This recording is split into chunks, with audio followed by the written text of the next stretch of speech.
Hello. So today, just gonna be testing some more Classic Constructed for the Battle Hardened in Las Vegas this weekend, and then obviously Nationals the weekend after. Finally starting to narrow things down, I think, on what I want to play. Riptide has been good. Levia has been good. New has been tough. But I still like her and still gonna be trying a bunch of different things. During our last stream, Cusco ended up sharing their new list, and so we'll probably give that a shot today on stream. And then I kind of wanted to give a Redline Vincent list to try that I had seen. So only playing three. This list is only playing 3 blues in the core, and then you got things like Ravenous Rabble and Red Jack-o'-lantern. Might be an interesting list to play into the new heroes from Mistveil. This list comes from Captain, which is also just Fabtcg on YouTube. They have like some live streams also of them playing Vincent, and so I'd recommend checking them out if you're interested in playing Vincent. What's up, Equinox? Are you excited to dig into Living Legend? Oh, I did hear about that. Living Legend was gonna be the format for Skirmish. That's hype. I love Living Legend. I get to play Scaletta again. I've played a lot of Viscerai and Living Legend already, and yeah, I like it. The microphone volume or the music volume? Let's see. Yeah, let me know if I need to turn up the mic. I can do that. Let's see.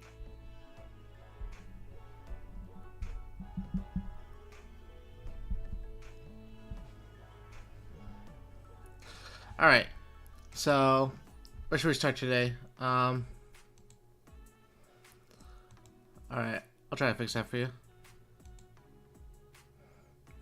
Yeah, I do like OTK Viscerai a lot. Yep, Lexi's still strong too. I know Brody was doing well with Lexi in the last Battle Hardened event, and I think it was LA, right? So, alright.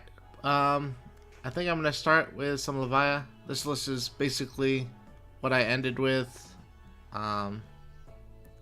last week in Dallas. I ended up changing the sideboard a little bit and adding in adding back in the Beast Hulk. And so we'll probably start off with some Levia, switch to Riptide, and then when Cusco gets here, we'll play their new list, which looks pretty standard for the most part. It's got some cool tech cards in the sideboard. So let's go ahead and find a match.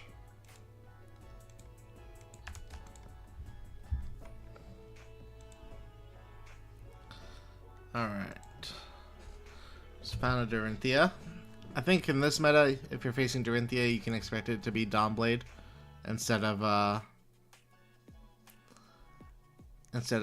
axes like it was last meta.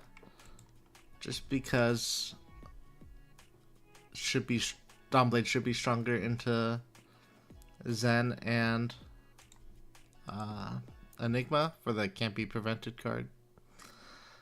I know Josh Lau was streaming some Dawnblade Dorinthia earlier this week. Alright, what do we want? We can try out No Fear. We can try out CNCs or Agile Windups. Let's give No Fear a shot. I haven't played enough with the card, honestly, but could be good. Alright, we get to go first. We're going to fill out the graveyard here. Just kidding, because I forgot that it forces us to banish. That was dumb. Alright. First game of the day. We have an updated Kasai list. Yeah. Let's see if I can find a Kasai list. This is the Kasai list that I was considering playing, and this is the Kasai list I was considering playing in the DreamHack Dallas events. Let's see if we can pull it up.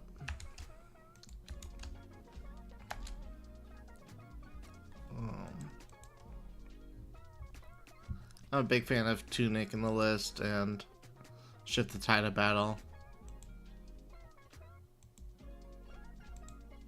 What's up, Cusco?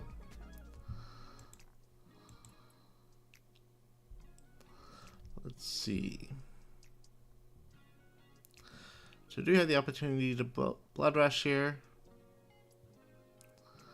I think we'll say no card or no blocks because I don't expect their 4-card hand to be too threatening.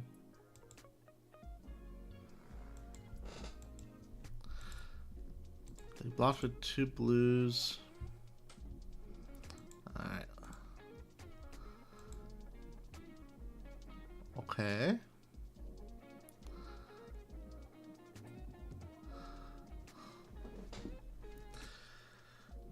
I was kind of hoping not to discard the swing big, but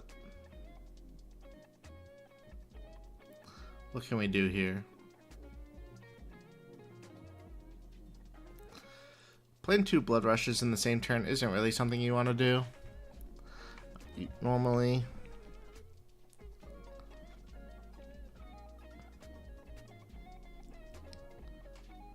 But what's our turn like if we don't do that? We could pitch the other blood rush. It's probably what we have to do.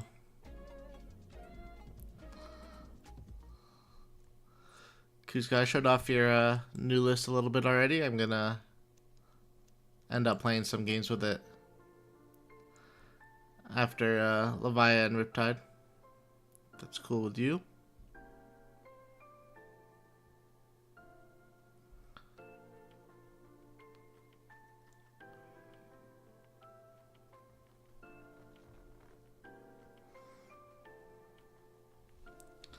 Alright, so attacking with the claw with Go again. Our opponent's thinking about it.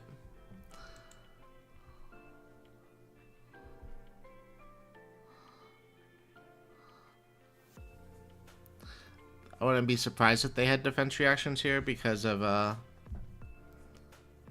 how little damage they presented on their last turn.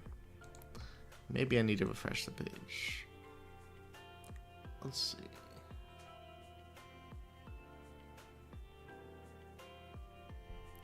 Hopefully they didn't disconnect already. Alright, here we go. So we're gonna pitch the second blood rush, I think, and then we'll arsenal the graveling growl. It's not great, but still not a bad turn. We will have 1 blood debt piled up. It's gonna be pretty hard for us to banish 3 cards on the next turn though, unless... Okay, well they're keeping their full hand, so we might be able to block a little bit. For sure. Give it a shot.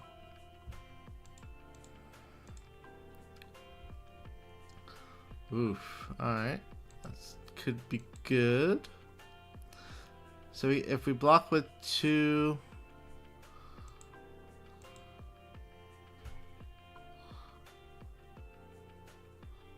If we block with 2 cards here, then we can pitch the last blue to go horror for 7 with Go again into 7. Should be nice. The question is, how much do we want to block here? They blocked with a Singing Steelblade, which is kind of scary.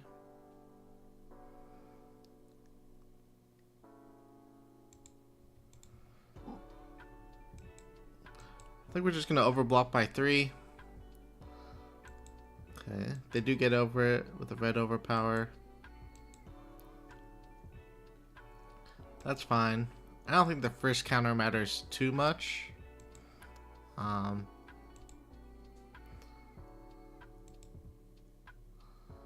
Yeah, we'll let them have the first counter here.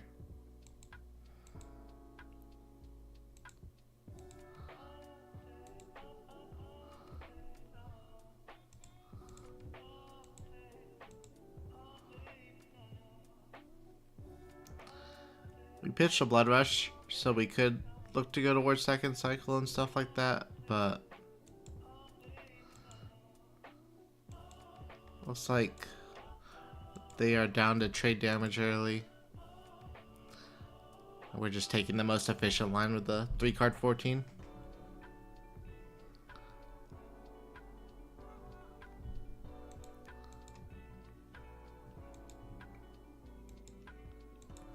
Alright. Nice, we have an even better turn planned up where we get oh, their turn's pretty scary though. 8 go again on hit draw.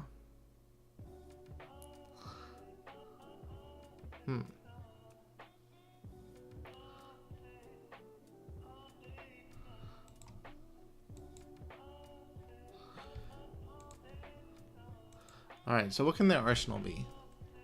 It's possibly a 1-cost pump spell because they had 1 resource floating on their second attack last turn. It could be Twinning Blade, it could be another Singing Steel Blade. If it's Singing and they got Twinning Blade, that would be pretty bad.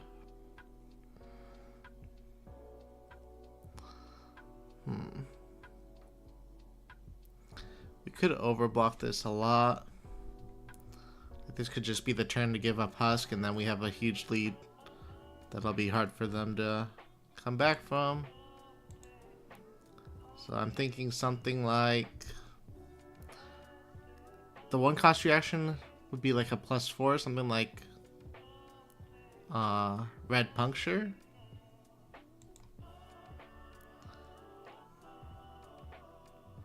This plays around a lot, but not everything, so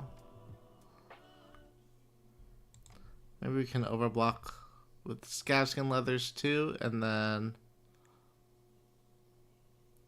the only thing that punishes us is Steel Blade and a Twinning Blade.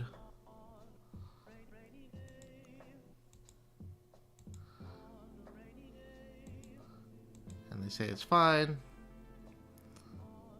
Cool. Now this is why the card is so good. It's 8 go, 7+1 off the might go again.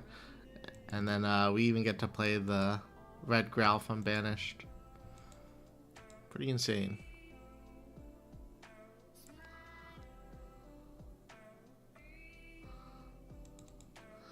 And at this point they can't really do much besides block out and hope we don't have good follow-ups. But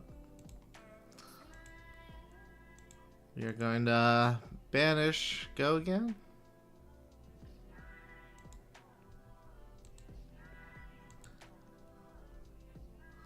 Nice.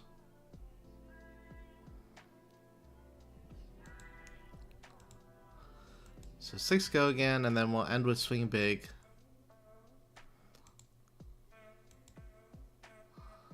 Could roll Scabs, but I don't think it's worth it. And we'll Arsenal this Art of War since we haven't seen a Shadowpeed yet.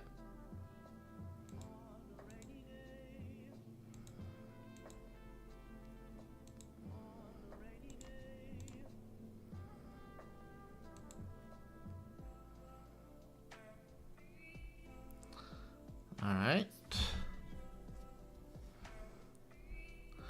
So this might be a turn where it's worth it to roll Scabs. It's kind of scary because they have the Quicken token.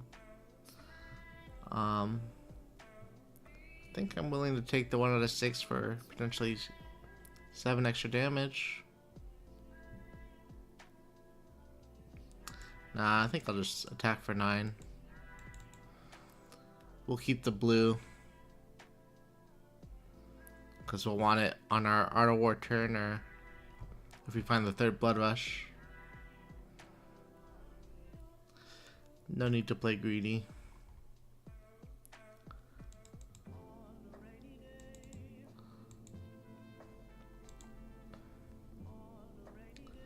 Cool.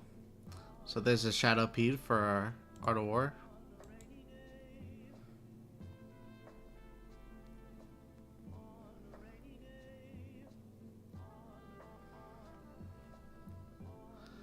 Alright, well we know that the most they can...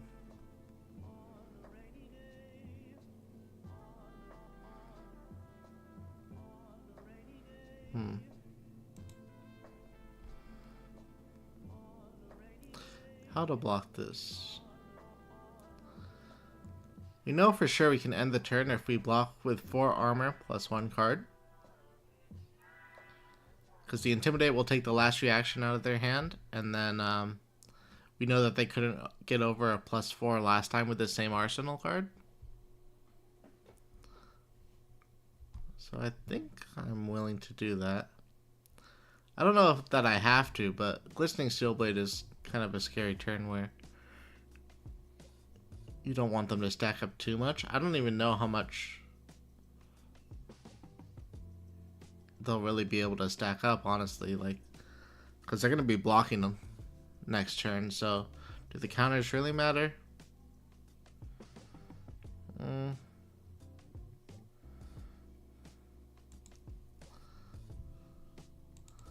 we'll just give them 3.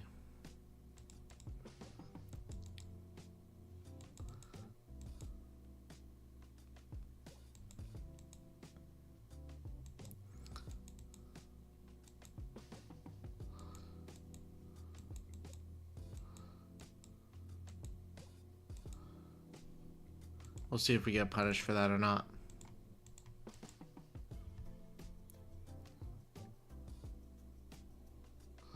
I don't think it's lethal.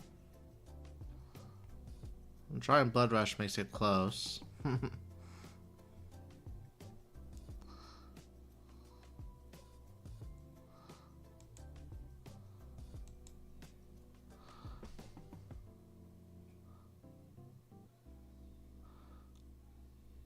I don't think I want to play the Blood Rush though.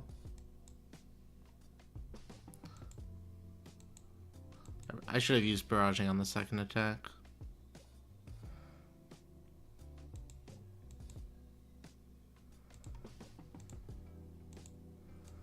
It's all good though. We have 2 misses in the graveyard. Blood Rush will be the 3rd, so something to keep in mind for next turn.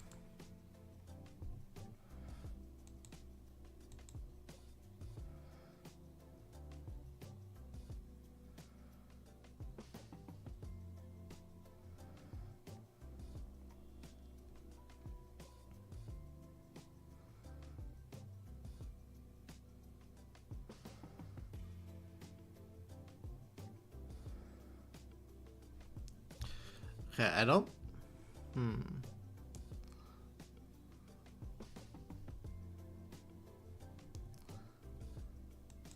Yeah, I think we gotta say no blocks again.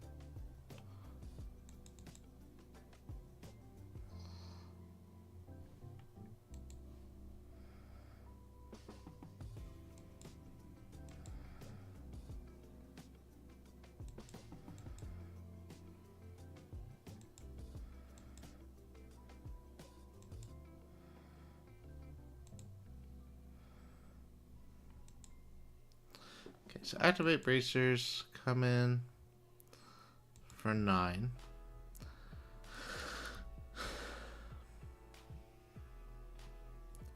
There's no 0 cost that can really threaten us here.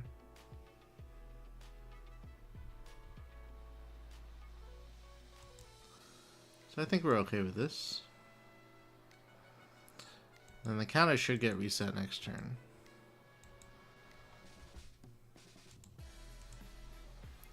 Alright, we'll banish, we'll do go again. If we draw more 6s, we'll be able to play Blood Rush, which we did.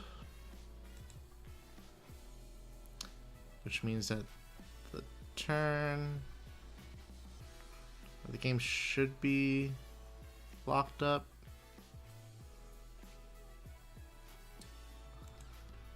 Yeah.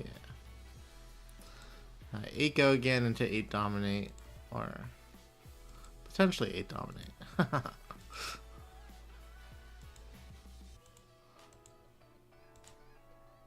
Alright, we hit it. Nice.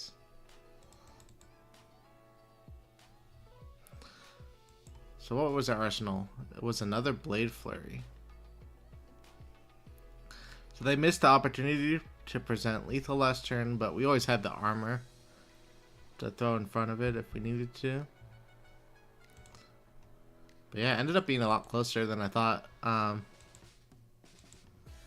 So yeah, we definitely could have blocked out on that glistening steel blade turn. And probably been okay still, but we had such a huge life lead that didn't really want to let off the gas, because if we stumble later, then could end up losing to our own blood debt. So I was just happy to keep trading. Alright, let's hop in another game. So this someone was asking for Kasai list earlier. This is the one I shared. Basically what I played in the May HE event. Only play Centauri Sabers, no hot streaks. And yeah, shift the tide of battles with red and yellow slice and dices. It's kind of like how I like to play it. Then the only changes I've really made for this meta are trimming down on Oasis Respite, because I feel like the wizards are going to stack you anyways, and having multiple copies of that isn't going to help in the game plan that you need to beat stacking, which is like pure aggression. So you want more DVX. Second, raise an army with Crown of Dominion for the decks that are trying to block you out. I imagine I would want that against Enigma also. Same thing with Vambrace. So that's what I'm looking at for Kasai. She's not really a consideration for me right now, but I think she's okay still. Like, not much has changed.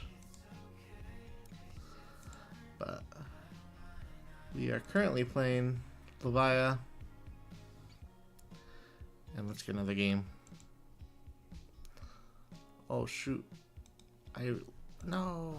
Joined with the Kasai list. I forgot I had that one copy pasted. Alright.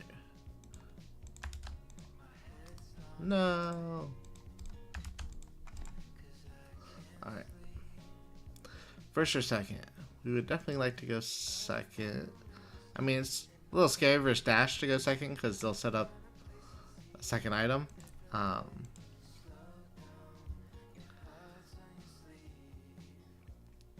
You could hedge here by playing a few more cards if you're worried about a fatigue dash. But I expect them to be on Balance of Justice, which means that Command and Conquer will be a little bit better.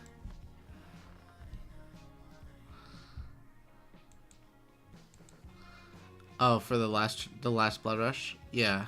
Yeah, I definitely could have. If the Dominate mattered, I think I would almost always do that. Oh my god, this hand sucks. But no, don't do it. Alright.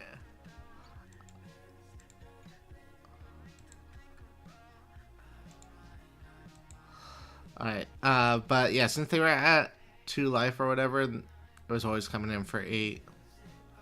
And they only had 2 cards in hand. It should always be lethal, unless they wish to do-react in Arsenal, obviously, but I think we knew that there wasn't a D-react there. Alright, so not the most exciting first turn for us. We are going to Arsenal the Art of War to make it more likely for this Blood Rush to hit. We can play the Art of War after if we have to.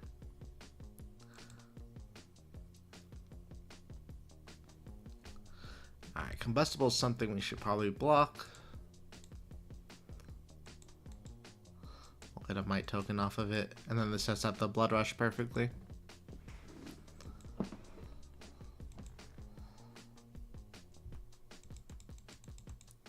They boosted.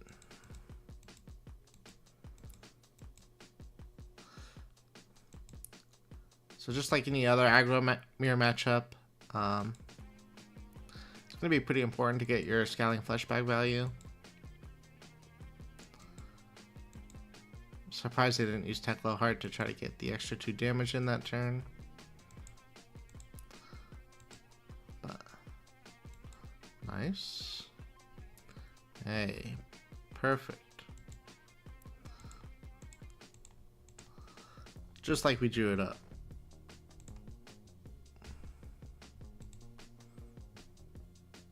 Huh.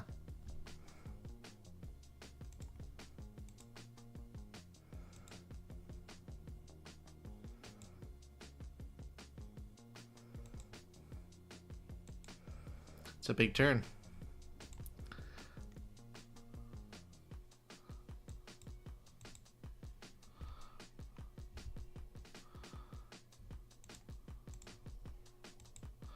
Alright. We're going to attack for 5 here, and then we're going to do the close the chain thing. See if we can possibly hit, I mean, hitting 2 isn't even that likely. No, we're just gonna end on Shadow Realm Horror for 7.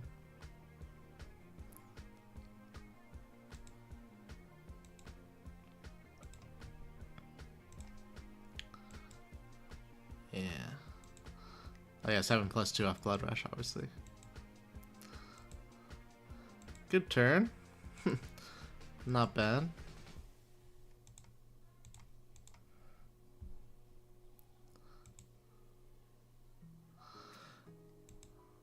All right.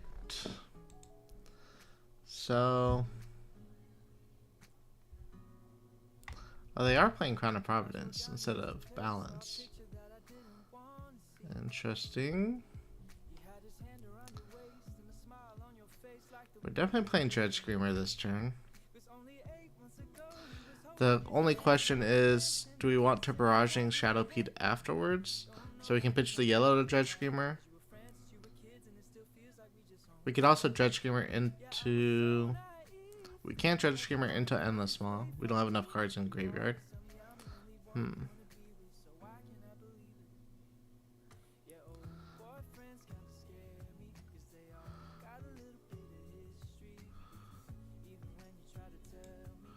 Okay. Start off with Dread Screamer always. There is like potential to roll Scabs here too. Get another 6 damage in probably. Not probably, but hopefully. Alright. So we got our banishing already.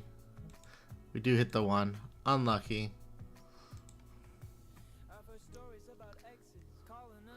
But it's fine.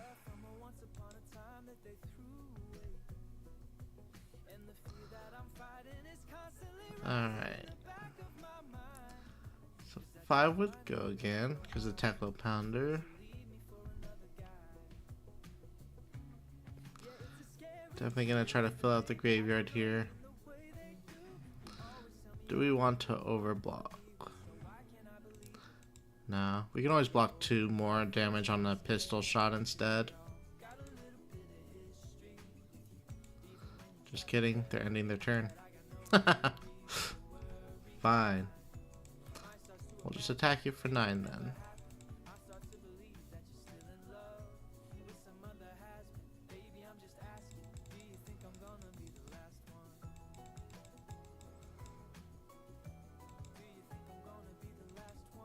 So they block your Crown of Providence but don't actually use it, so they like their hand. Which means we probably should use our Scowling Fleshbag here at some point.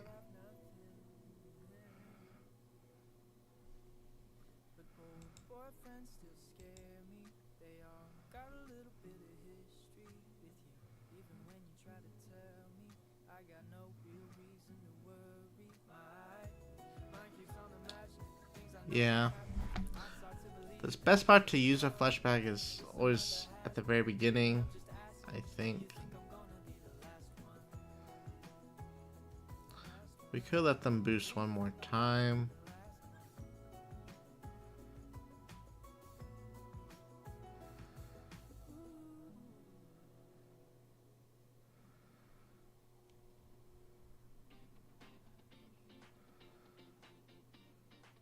It's kind of tricky because you want to play around Pulse Wave Harpoon also. So I don't really want to block with the Hungering Slaughter Beast here. Let's figure out what the follow-up looks like. We can let them go to the second chain link, I think. Okay.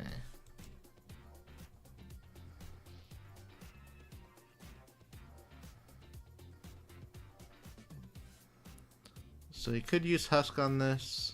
But if we use Fleshbag, then there's no way for them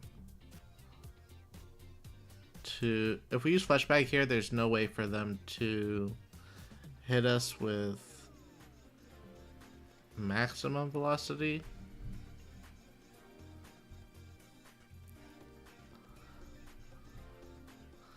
So I think I like giving up Fleshbag here. It's also gonna be our third card in Graveyard.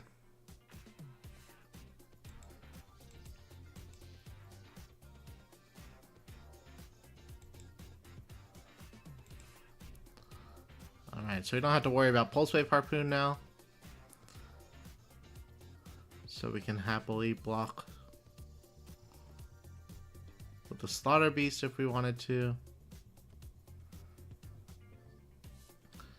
We could also block with Bonebreaker, which I think I like more. I don't really want to play Smashback Hailhorn on my turn.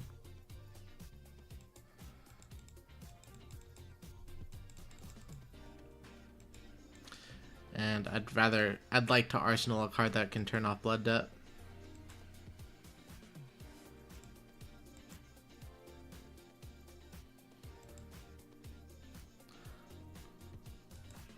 Huh.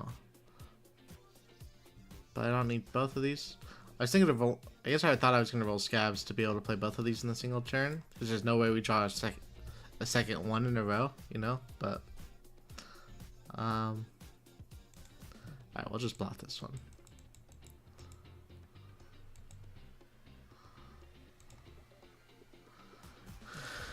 Alright. So, I guess the goal now is... Hopefully we can take some cards out of the hand. If not, add a bunch of extra blues. So we can either look to block with Husk and have a big turn ourselves, or we can take some damage and then plan to transform at 13 life. They're not letting us do any of that. Alright.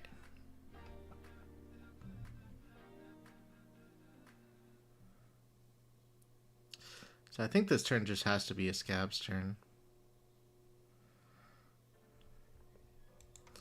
Unfortunately. Yeah.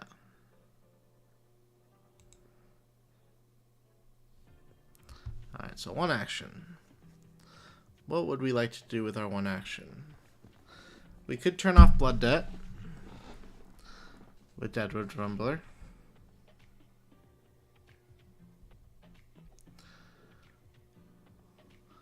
Swing Bigs doesn't look correct. Command and Conquer is probably the best option. We could do Command and Conquer and then transform. Have Husk up to defend on their turn. And then kind of pop off the next turn. Yeah, let's do that. The arsenal is definitely something important.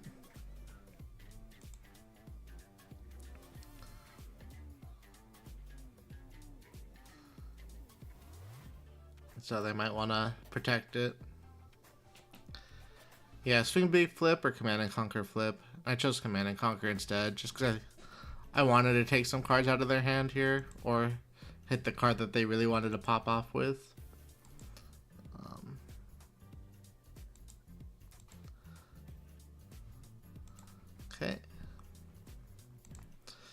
So what cards can we play next turn? We have all hits for horror, but we wouldn't be able to play them because we transformed into Blasphemous already. But we also have Go Against and Dread Screamer and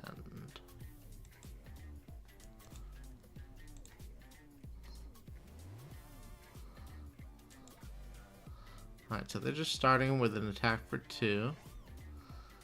Usually that means that they don't want to close the chain.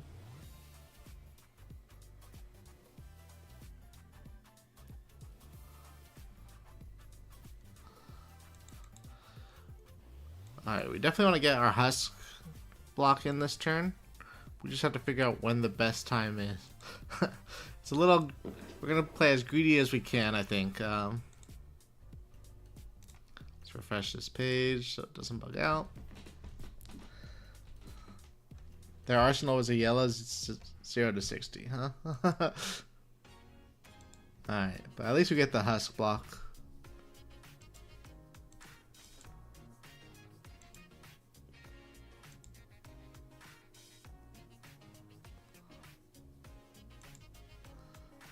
Yep.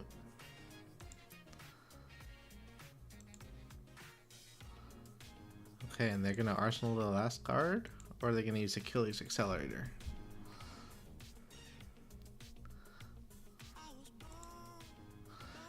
I think we will block with a 6, just to keep the number up in our graveyard. Then we'll go 7 into 8.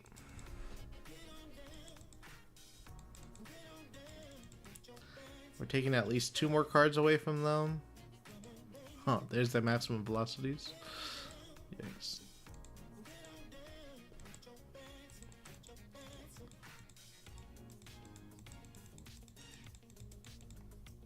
Oh, they drew all 3 of them with the same hand? That's awful. Alright. Well, I don't think that they're going to be able to fatigue us out, but we'll see.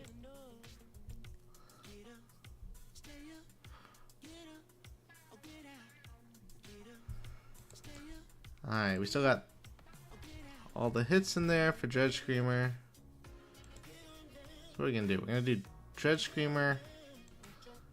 Then afterwards we'll do Banish, draw 2, Go Again on Auto 4. And then hopefully we draw a blue or yellow on those next 2 cards. So we should do it in reactions in case we draw a 3rd Auto 4 that we want to play. We did not draw a blue or yellow, but it's okay because we have 2/1 costs. So it's 13 damage and they potentially have 9 block. 10 with the heart. So we're not killing them just yet, but maybe their last card is an item.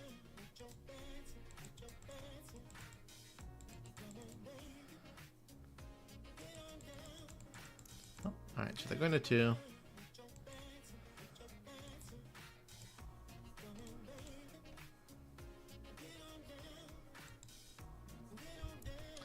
And this should be enough. So Dread Screamer gets the Go Again. We'll close the chain by playing Barraging Beatdown, which will be our 3rd card in graveyard. And then we can play the Endless Mar from our Banished. So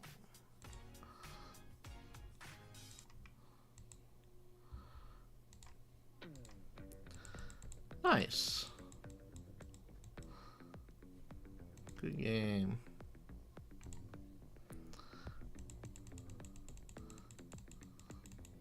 Yeah, Levi's feeling powerful still. So much damage every turn.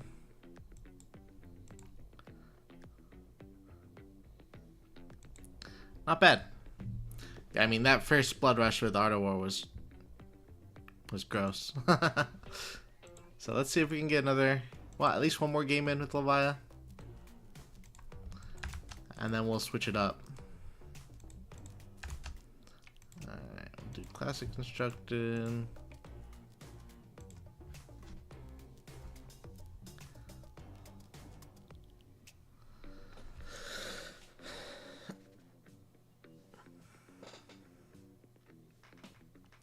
I'd like to get a game in versus Xaylia again, but I'm happy with a game against New also.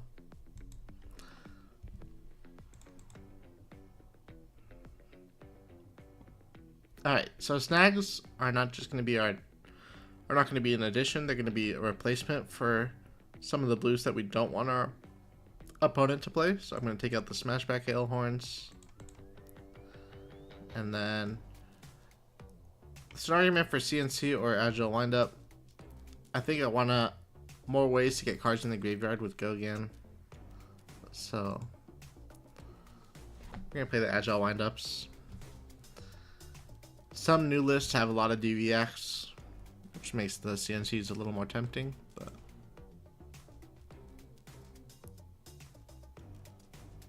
But yeah, you gotta.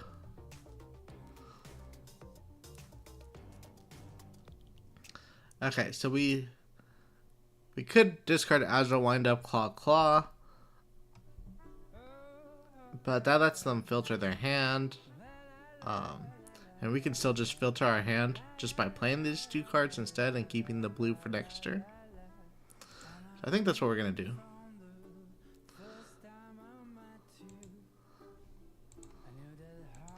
I said good luck, have fun. You could even play the third. Beat down there.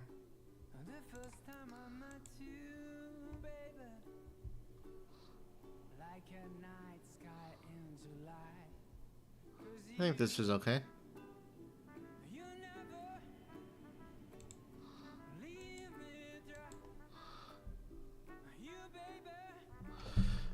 So early Doomsday, usually not great, but this is one of the matchups where it can be turned on super fast.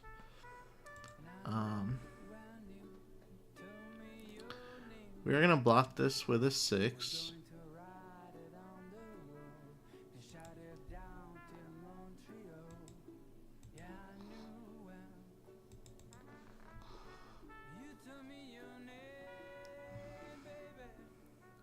So I think our plan next turn is just gonna be Claw, Dread Screamer, Claw with 6 resources. Arsenal of the Horror.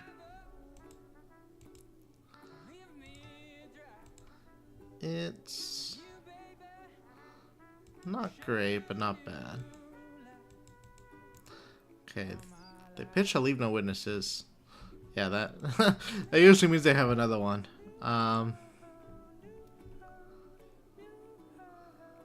Okay, so do we think that this is a contract list with things like Shred? Not really. I think it's fine to block this out. Get cards in our graveyard while we can.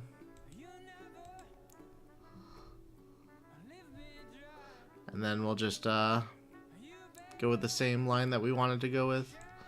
Claw with Go again, Dread Screamer with Go again, and on Claw.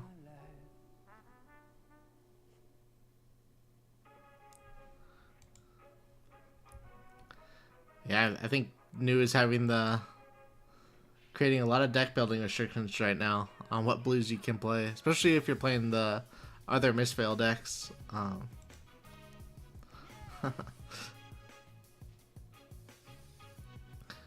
People are scared of her.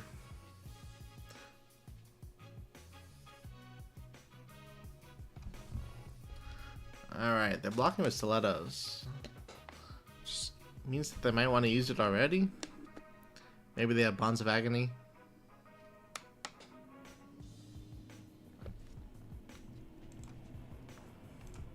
We need to get that 3 resource count up, or 3 reaction count up.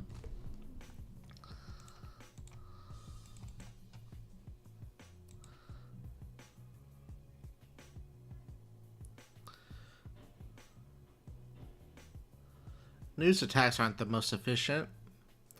but they're like disruptive. And so as long as we're presenting on rate or above damage every turn, we should be able to get there, especially with our armor.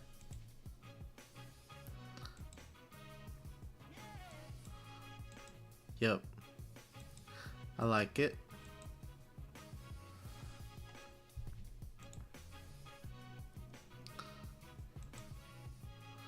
Okay, they're looking to banish a blue. Definitely means that they're transcending this turn.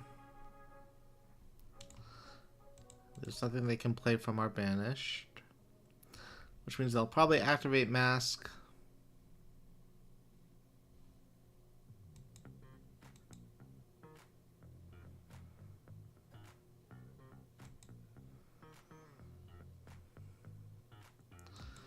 So if they're activating mask, what do we want to do?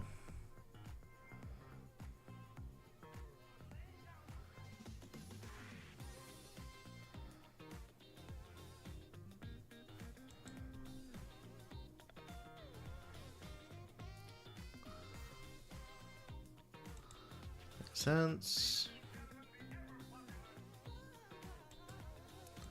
They'll give it go again. What's the follow-up? Holy. They drew 2 cards off that because they had banished 2 blues.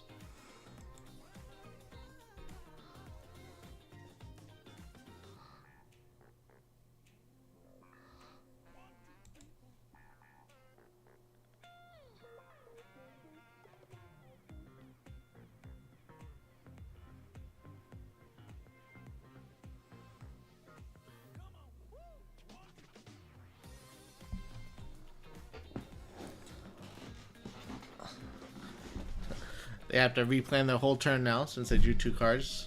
Yeah,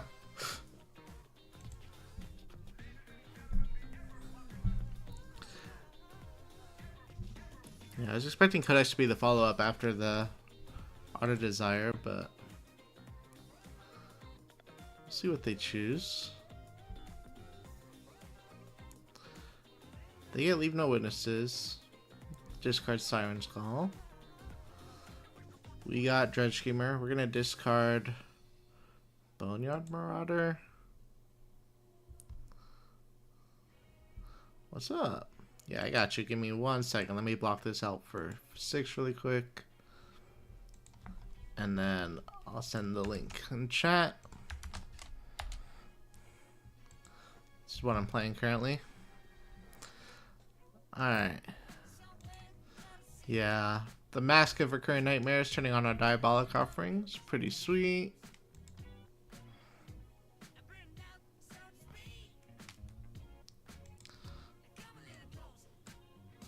Alright. Our blood debt's racking up. I think we are going to play the Judge Screamer here. It's only coming in for 5, but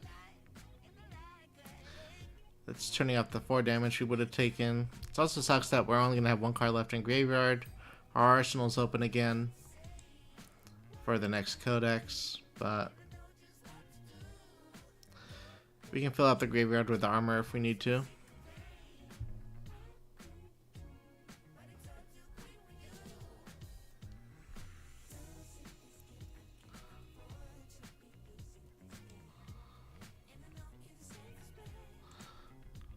Alright.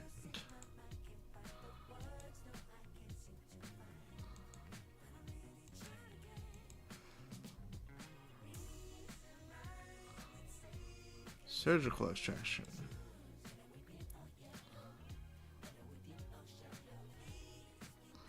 Yeah, I had Hooves in the list. I primarily use it against Kano. I can see trying it against New. But I like how much armor the Scab's gonna let this gives against on hits.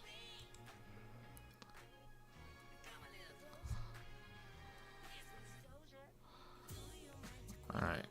How do we want to block this?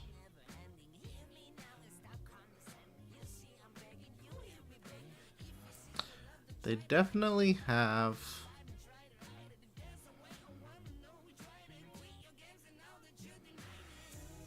a hiss or something like that, which is pretty scary.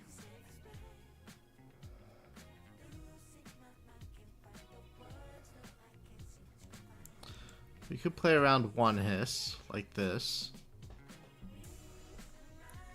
but then if it's venomous bite, it's still pretty bad. If they transcend and make a Spanish card with mask, it's still pretty bad. So you just say it's all bad. Just let them do their thing.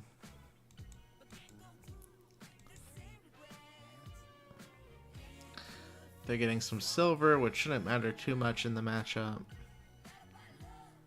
especially with their armor suite.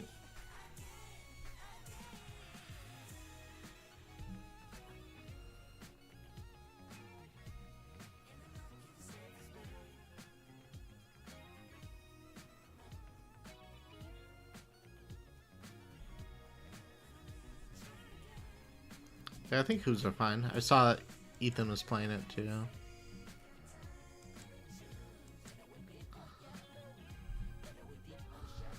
Alright, so we're not going to have much of a turn. Levia's great, yeah. She's definitely in my top 2 for what I'm going to bring to Nats. I haven't completely locked in yet, but it's feeling close. We'll see after Vegas this weekend.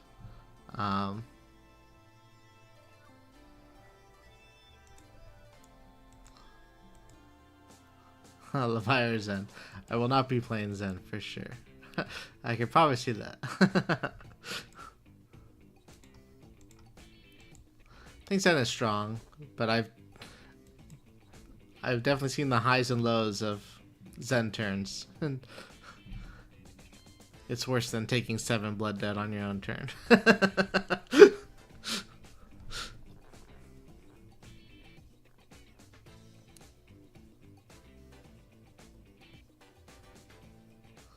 Well, Levia's meta, kind of. I'll make it meta.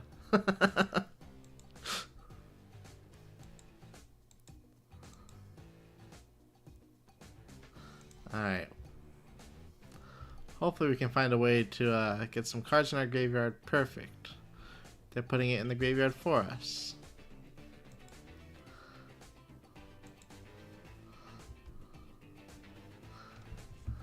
So what does this mean? Yeah, I like new too. I was testing a lot of new last night, and the Enigma matchup is pretty tough, but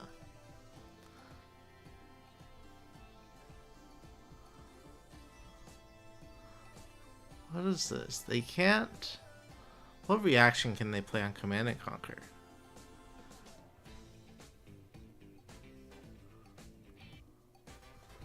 Huh. Let's think about this for a second. They blocked on our turn, so maybe their hand is kind of garbo. They didn't block with the wave, which to me means that they don't really want to use it. They probably would use it if we only block 6.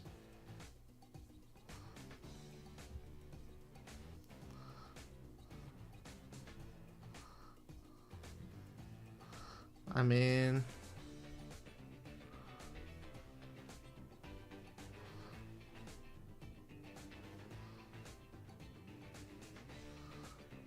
Alright, we'll block 6. If they want to give up their armor, it puts it in the graveyard for us anyways. I think we're okay with that. I'm not okay with that.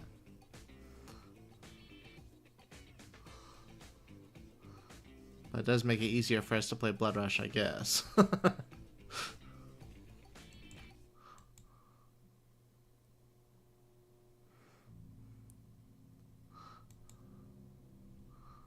Alright. So I'll play Blood Rush. Please draw blue.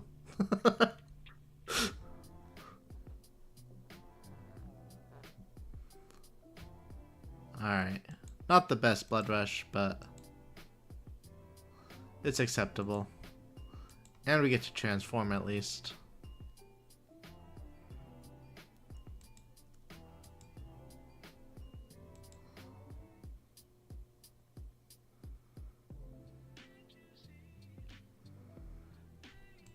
What do we have in here to transform with?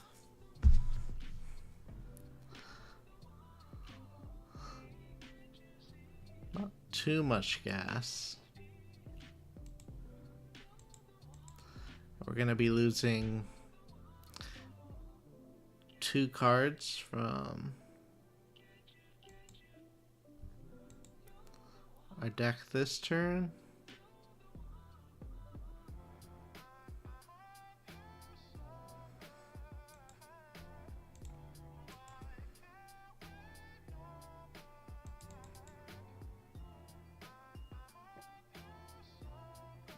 Give and take, nice.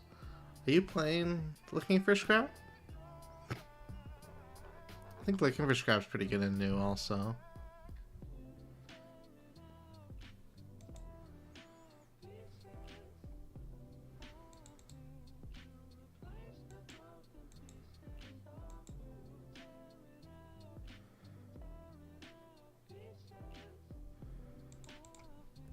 Transform, we lost 2 Beast Withins.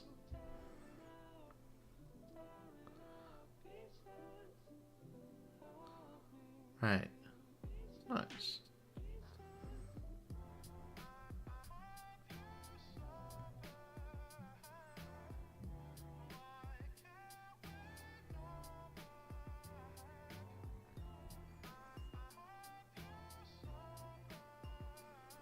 Yeah, I feel that.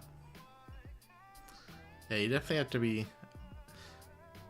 Like, it sucks, because when you're playing versus Enigma, you're, like, tempted to take these inefficient lines, because you feel like you need to keep every card in order to clear the auras on the attack back.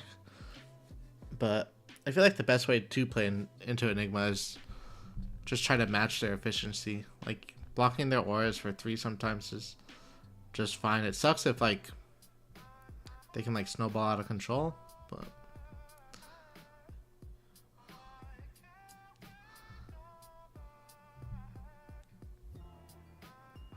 I'm not sure.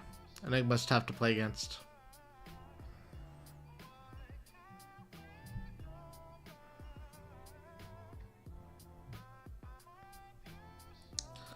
Alright, Bonds of Agony.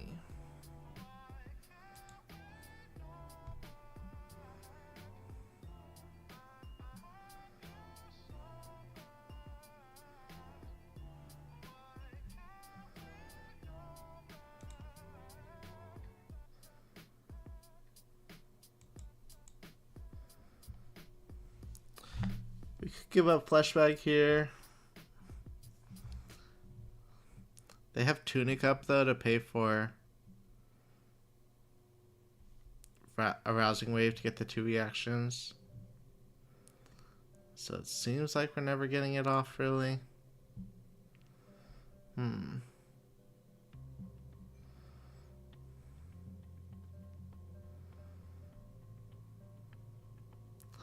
How do we want to block this?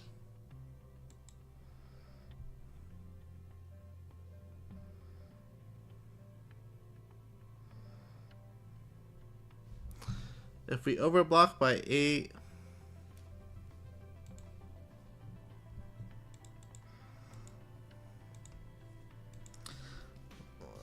man, tough. If we overblock with only 1 card left in hand, and to get over that, then we don't have a turn, which is definitely what we don't want. So, can they get to 13 though? They've only played 1 Justinic. I think the best line is to give up Fleshbag, because we can use all these cards if they don't do anything. What's up, John? We played a couple games with Levia already. We're going to play some Riptide afterwards and then go back to new.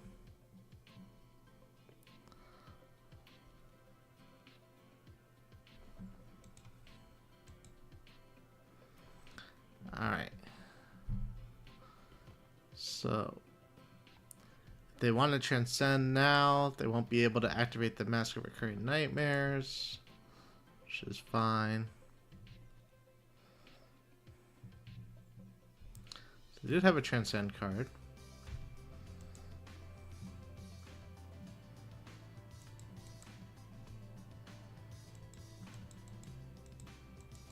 Yeah, I think this is fine. We're taking a little bit of damage, but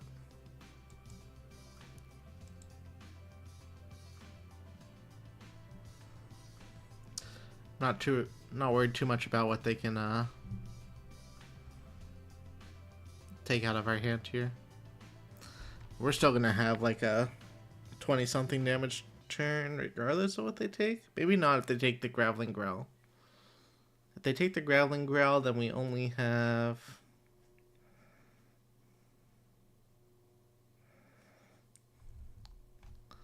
a 16 damage turn, but they don't know what's in our arsenal, so we got them.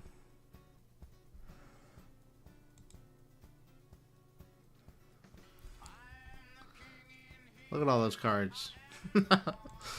Alright, can we whiff on the horror? We actually can whiff on the horror.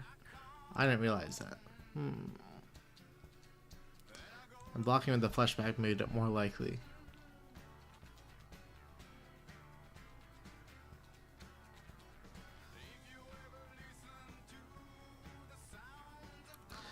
Three out of 6.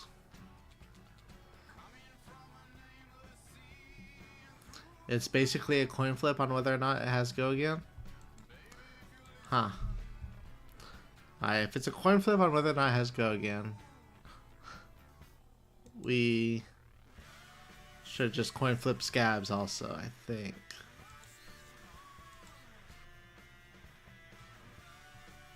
Haha. Perfect. Alright, what does that make our turn look like?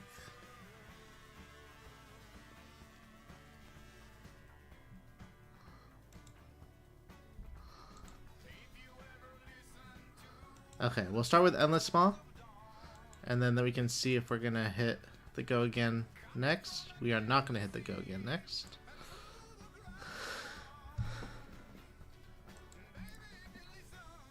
So I'll play Graveling Growl. Or I guess we don't. It doesn't matter, right? Because we have the extra action points. So yeah. 9 into 7 into 7. 23 damage. Decent.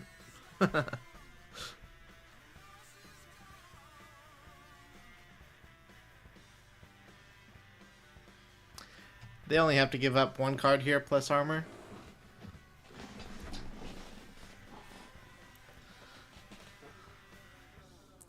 But then we'll have the extra card advantage from last ferment.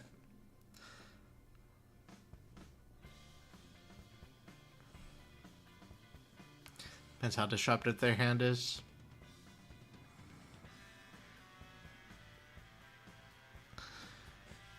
So I think I'm actually gonna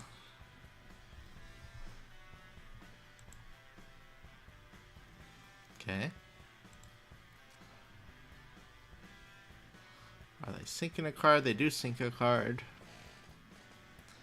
We are actually going to start or play the Shadow Realm Horror next, because we're going to get these misses out of our graveyard so that our graveyard going into New's turn is going to be Endless Maw or Graveling Growl, just for the second horror to make it like almost impossible for it to miss go again next turn. Evil Recall. I like it. It's... I wish it was a base or something. Yeah, I mean, I think the heads...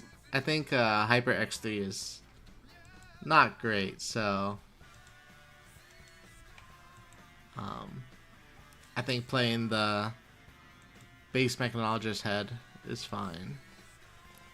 And then... I played Blue Evos before and I liked them.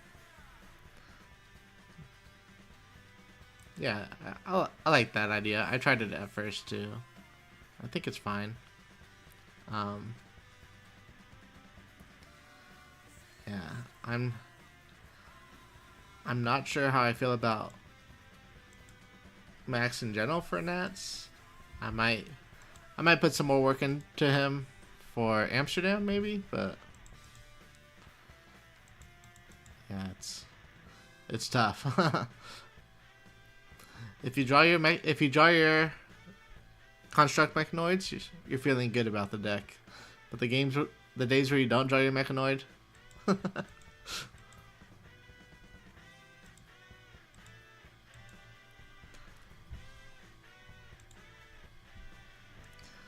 Alright. So what can they do here?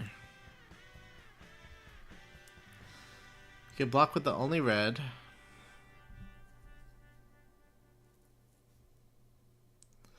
So they really only are threatening just a Nick, or they're threatening a Transcend. If they're threatening a Transcend, we can banish the extra blue.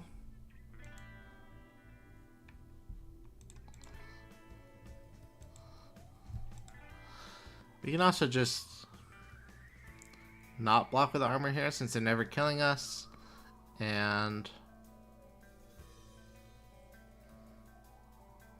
if they hit like a red off prognosis, then it doesn't matter anyways. If they hit a blue, it's the same situation. If they hit a yellow, it sucks. But that's the only situation in which it sucks. We can still swing claws afterwards and roll scabs potentially. Alright. We'll block like this. Okay, so they come over for one. They hit.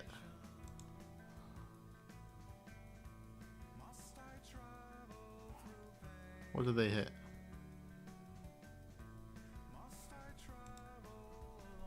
I think they hit a blue barrage and beatdown. Alright. So we're gonna take the other blue out of our hand.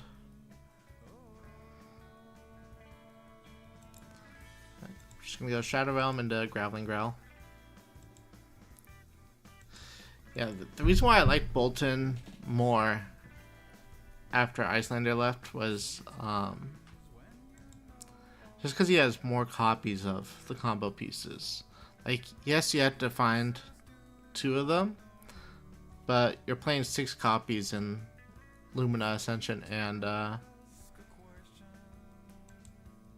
attack reaction that I'm linking on the name right now.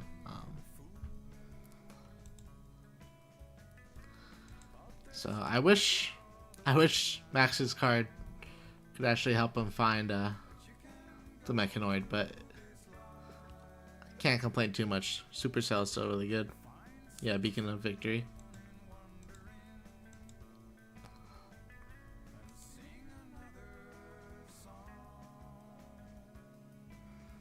Yeah, exactly.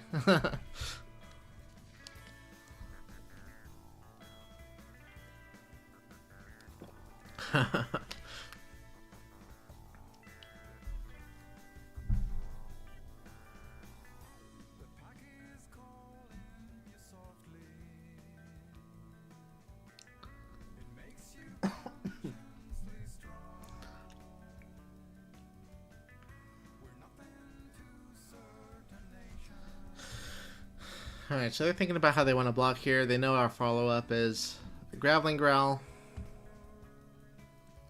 So they're in the same situation where they have to give us a card plus armor, or 2 cards. They can't give us Tunic either. They would have, like, if they wanted to give us armor, and the card, it would have to be Mark. Or Mark, Mask.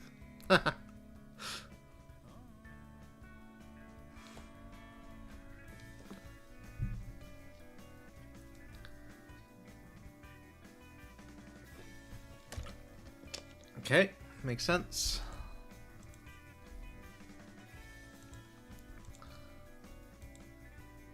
So will they give us Mask here, or will they give us a card from hand?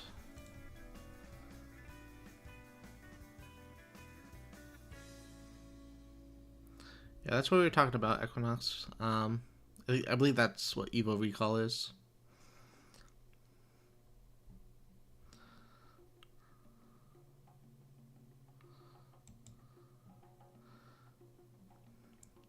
Yeah, I mean, the Galvanic Bender is very good. The boosts that he has are fine too. And then I think Teklo Hari is fine. The only armor that he doesn't really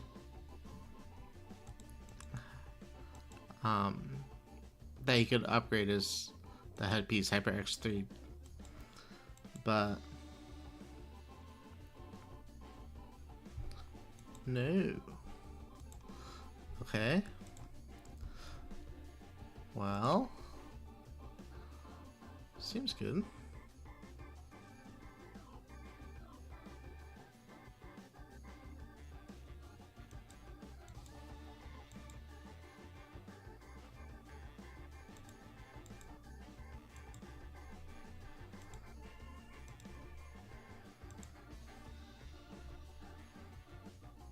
No. Alright, so it's 668. It's 20 damage. They shouldn't be able to stop it. What's up, Nathan? How are you? How was your stream last night?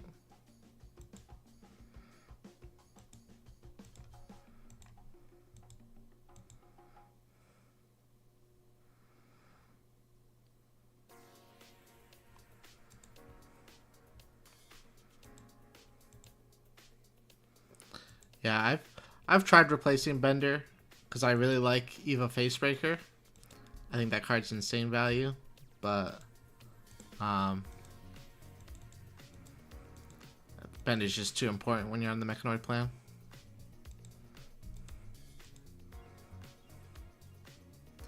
All right, we got there. It was a little scary in the mid game, but we the Blasphemet value when you're transformed is too strong. So,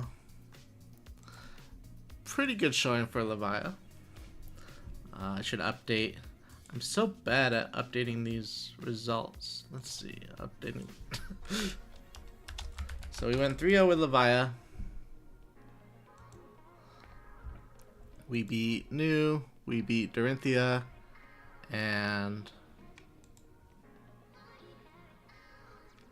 what was that third match that we played?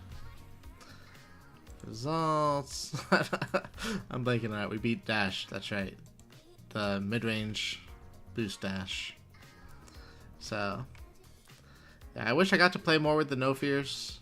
I'm still not entirely sure on them, but if I'm playing this list this weekend, it's definitely going to be with No Fears, just because I know Brody's going to be there, and I know Alexander Vor's going to be there on his Kano deck, probably. So, yeah, we're going to move on to Riptide after this. Play a few games with Riptide. Do I mind sharing the max deck? Sure, I'll share the max deck. Before I do that, I'm going to take a quick break. I'll just be gone for about a minute, and then we'll jump in to get some games, and I'll get you that link. So, be right back.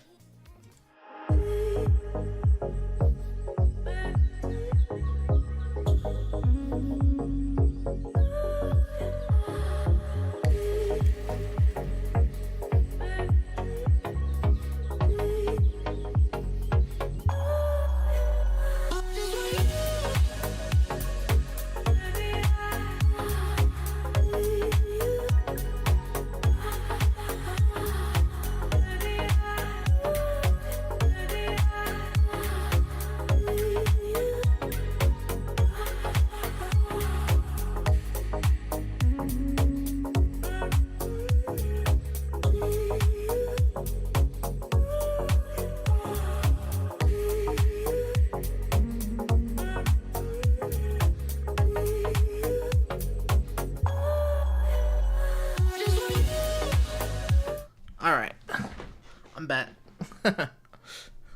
Sorry, this heat wave was killing me, so I had to get a fan on.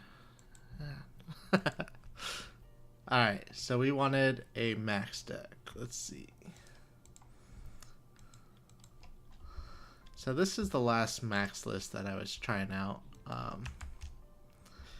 It's not perfect, like, it was exactly a minute. I had the countdown. I saw it. So this is the last max list I was playing. The notes about it, like, so the Moonshot is the last card I was testing. You can replace that with Evos, or I think those are the three cards that I would work on, I would try different things in that slot if you can. But the things I really like right now are 9 T-Bones to play around Zen.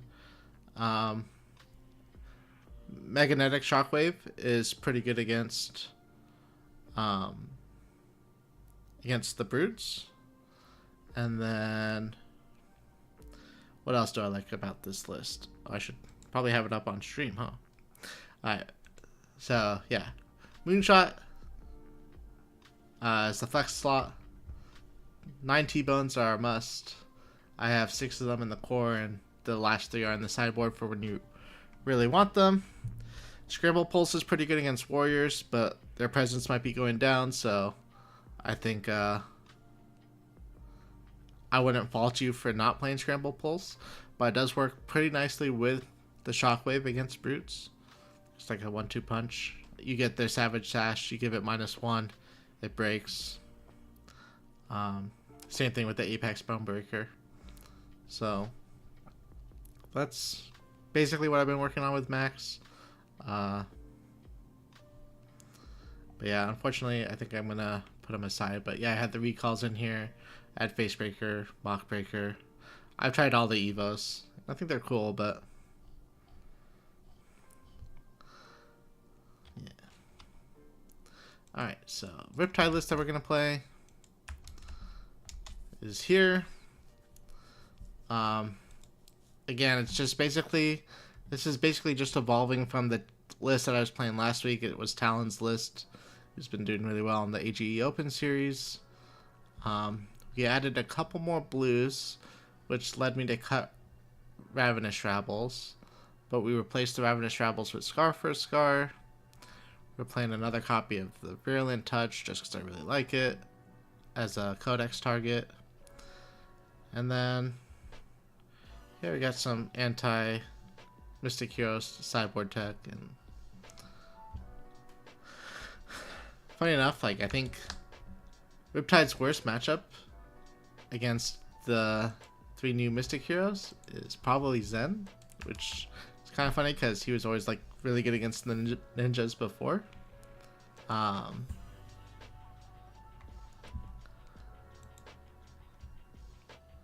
let's see. All right, let's hop into a Talishar game.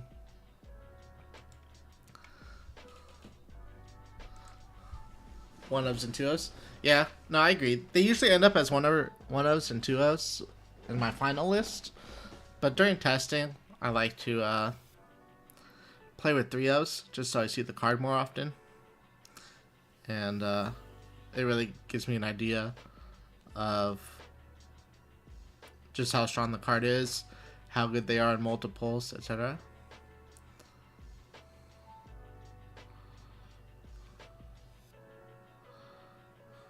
Yeah. Alright, so speaking of Zen, full-size bracers could be okay if you're trying to put a lot more pressure on them. We're gonna go with the extra armor. I just wanted to test the half glove more overall. We want the disruption. They don't really have too many on hits, so we're just gonna add the command and conquers, I think, and we'll take out some of the vanilla damage. We'll go like that. You like Battering Bolt just because of the Transcend cards? I can see Battering Bolt being good too. I pressed submit too fast. My bad. But yeah, Battering Bolt could definitely be fine in the matchup.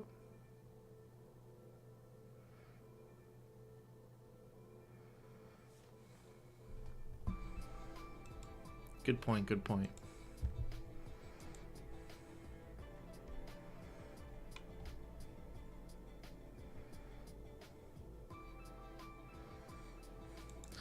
Alright, so basically, if you ever get the choice of the Riptide, I've been really enjoying choosing second, just because you can get that extra trap damage in on the first turn of the game.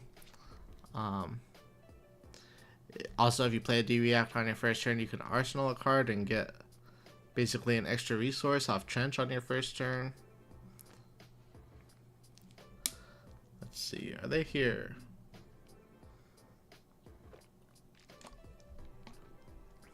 Hopefully they're here. Oh.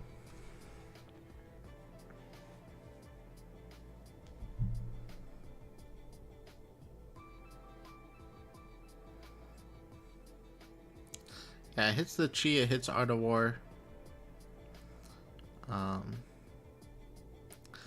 even hit the Crouching Tigers that they create in hand off Strider Reprisal. Alright, looks like our opponent's not here. We'll just concede, go to another game. Bummer.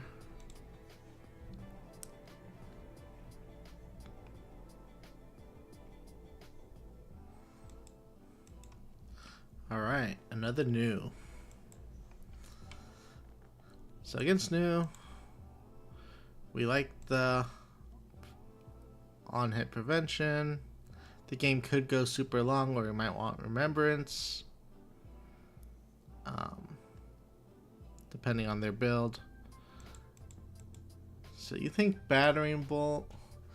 New does play a lot of reactions too. If they're playing reactions, and we catch them with Dreadbore. Catch them with reactions in their hand because we're playing Dreadbore. And the Battering Bolt could be good. I know Talon likes to pile in a lot of matchups, and I assume Assassin's probably going to be one of them. If I remember from his sideboard buttons. 69 sounds like a nice number of cards to have, so. Okay. So you could throw the Scar for Scar, forward go again. That just kind of helps them filter their hand. I think we'll just end up passing here.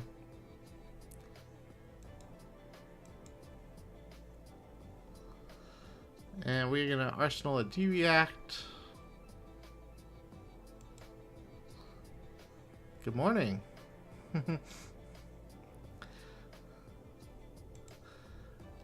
For practicing Misfail drafts, yeah, the Runaways Discord server. I would look up the Runaways podcast on YouTube, and they probably have a link to their Discord server. But they have like instructions on how to practice draft on there. All right. So I think we're down to let this Beckoning Mistblade hit. It'll pump their blue, which will turn on Boulder Trap immediately.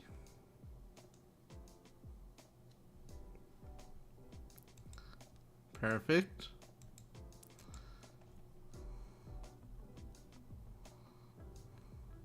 Appreciate it.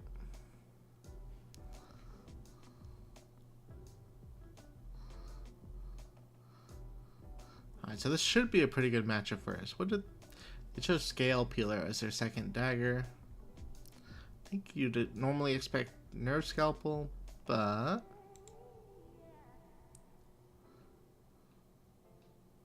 it's all good.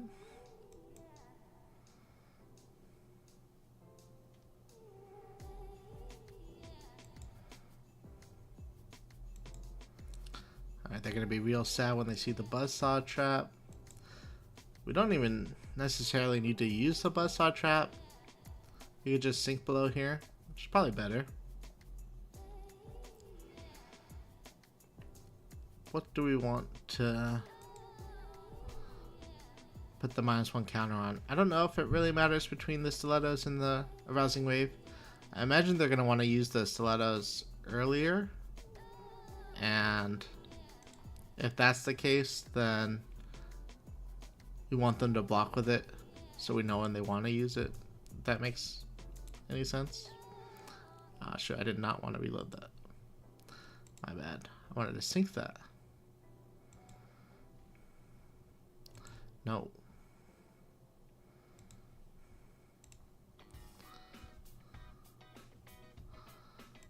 Okay.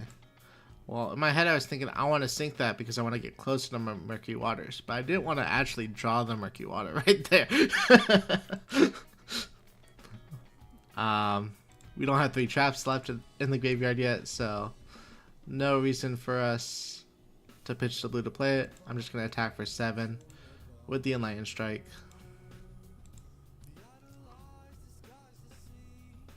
Sure, we'll put that mystery card in Arsenal. So, kind of sad that we have a Murky down there, but it's all good.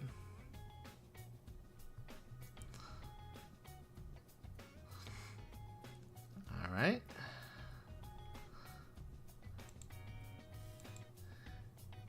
Easy block on the inertia trap, I think. So we did catch, or they could have used the sink below on the Enlightened Strike. They just can't use defense reactions from hand on the arrows. So maybe they just have an all red hand here.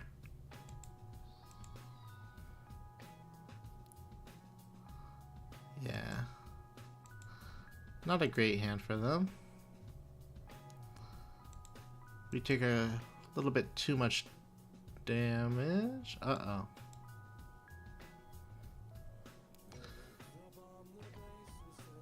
Interesting. Alright, they got us. Good there.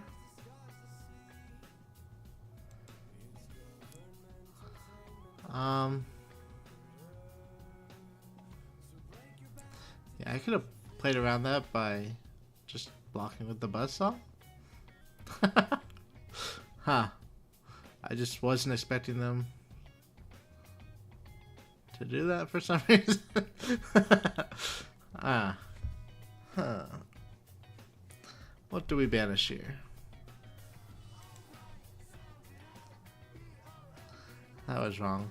Alright, I was flustered. It's all good. We should have banished the blue and then pitched the red to Dreadbore for second cycle. But, you know, the dev said that new is not about numbers. You just... if you skip your turn, that's fine.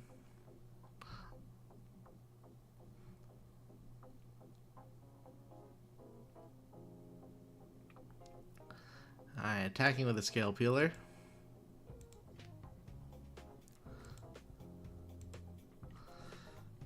We are going to get our Tar Pit Trap trigger, which is so good against the daggers and new in general. I've actually been enjoying Tar Pit Trap and Azalea also. I don't know if you guys were able to catch the Azalea meeting last night, but I think Bryce had a pretty good stream. Talking a lot about Azalea. She's definitely very strong. Brody has shown that time and time again.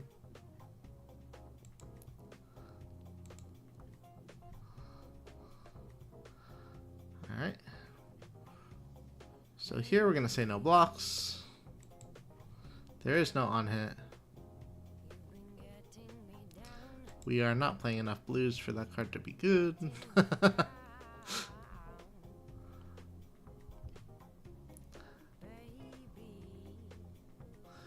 So we're gonna block 3 here. Sad that we don't actually get the trigger to activate. Hey.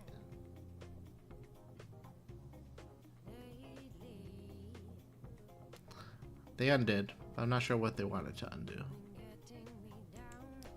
So I'll try it again. If they want to start the turnover, that's fine.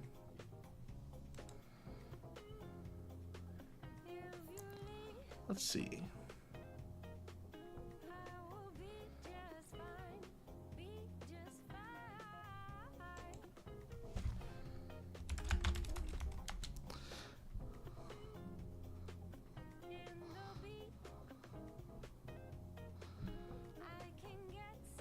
So I think they thought that the Buzzsaw Trap was in my hand, and they were wondering why Siren's Call didn't grab it, but it was an Arsenal.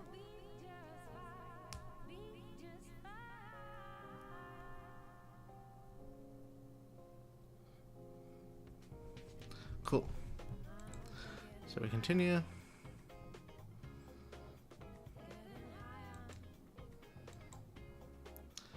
On hit doesn't trigger.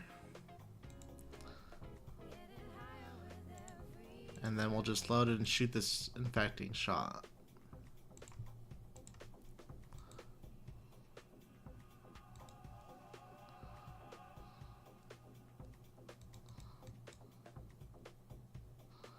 So playing a lot of reds in their list.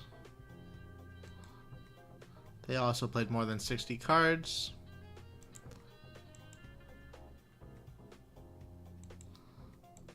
So the game could definitely end up going to fatigue.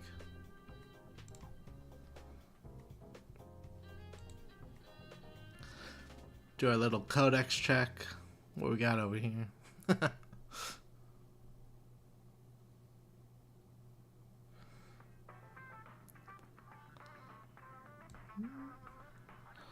Nothing we really want to codex back just yet. Infecting shot is fine.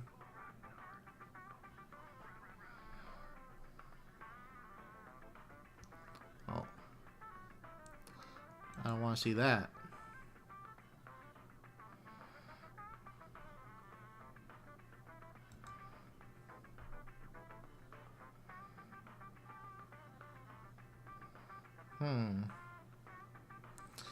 Is this where we want to give up our armor?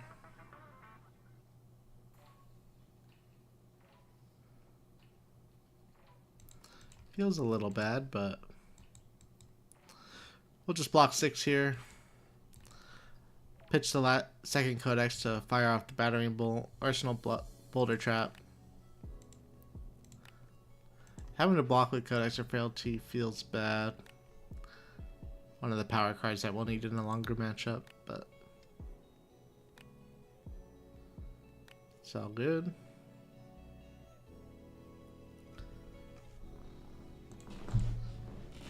Alright, they're blocking with their red reactions. They've also been blocking with a lot of power cards, to be fair. So it's all good.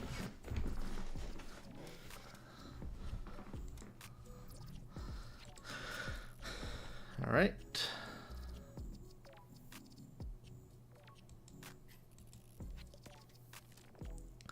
No reason for us to block this. I mean, I guess there's no reason for us to take it also, but we do want the boulder trap value.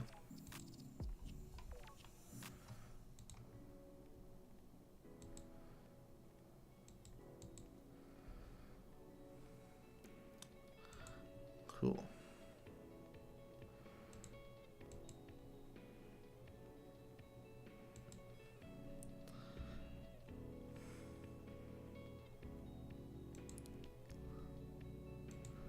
So here we're going to pitch the tar pit trap. Even though tar pit trap's really good against the daggers and news ability, we just want to play an efficient turn.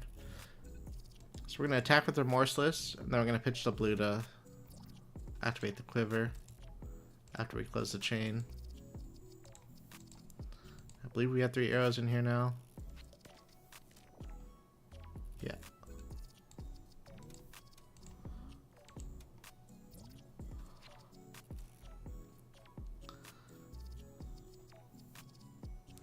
So we're going to choose Infecting Shot, Battering Bolt, and Remorseless.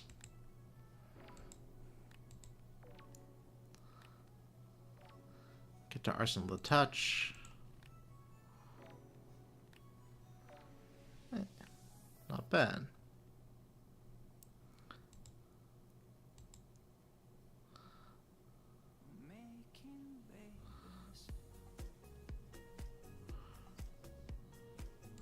Alright, we definitely have 3 traps now. So how do we want to do this?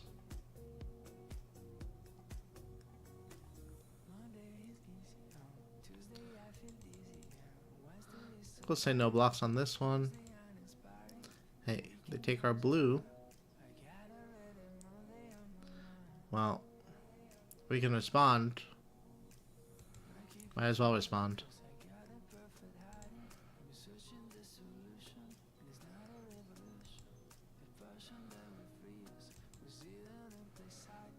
Nice. We hit their levels, and they already had a levels and graveyard, so they took 3 damage from our trap. It's pretty good. Then Siren's Call, of course, is gonna miss. Alright, so we keep having this problem with Scar for Scar where we're supposed to be behind, but we keep winning too much. Alright, I think we're gonna go for the breakpoint here.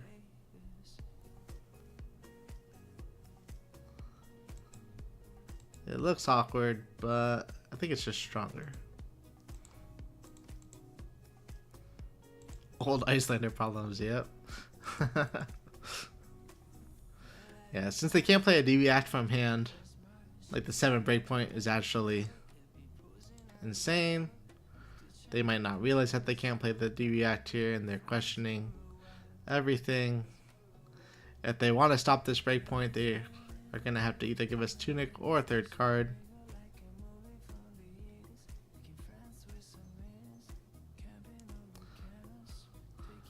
We'll just wait for them to undo.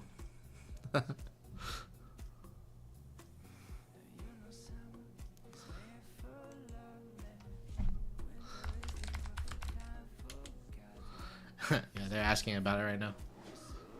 Saying, why does it have Dominate?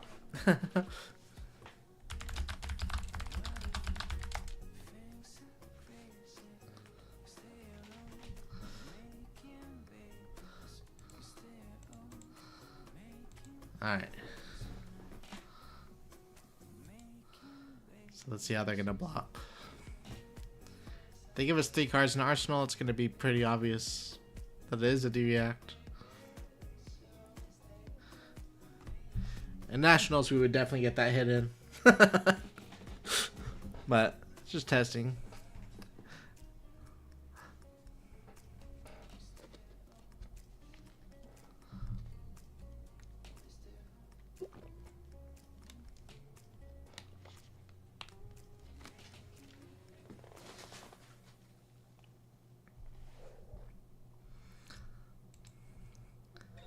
Dang. Yeah, a lot of reds in their hand again. Alright. So it looks like it's still hitting. We are gonna choose both Majestics for sure. Boulder Trap is basically got all the value it possibly could. Inertia Trap is kinda sick with some of the tricks that you can do versus the daggers. But I think we're just gonna choose Tar Pit Trap. What do we hit? We hit Spike Pit. Sick. Spike Pit is one that I'd be happy to put on the bottom of the deck with Trench. Play it again late game. Get the most value out of it.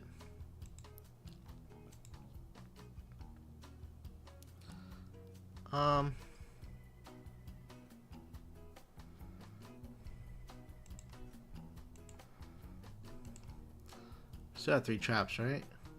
Yeah.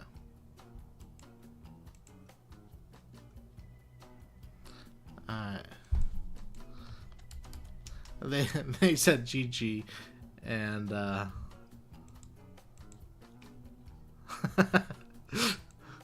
don't blame them. It's a tough matchup, and I think they were caught unprepared with the Sink Belows and stuff, or the Dreadbore. But let's see if we can get this Enigma. Nice. I have not played enough of this matchup yet with Riptide. I know we want the Murktides or Murkmire Grapnels. I know we want Battering Bolt. Guessing we probably don't want Scar for Scar, and we probably don't want Remorseless.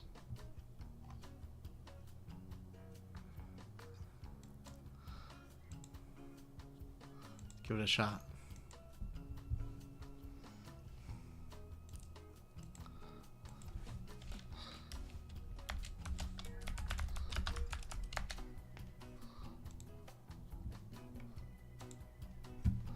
Need to have that up there. Cool. Remorseless for the dereactate. That's fair. Just the Remorseless Dreadbore combo. That's fair, that's fair.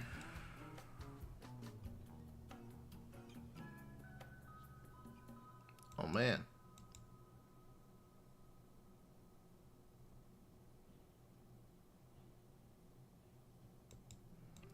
Alright. Got a nice board set up already.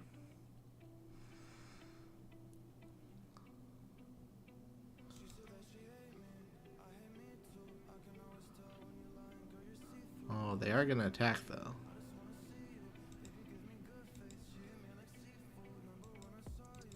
Why is it for 6? What did I miss? They start their turn with a procession? Oh, they're playing. Oh my god. Alright. That's cute.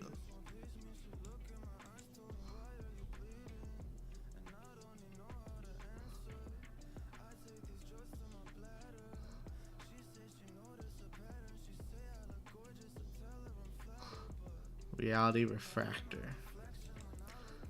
Well,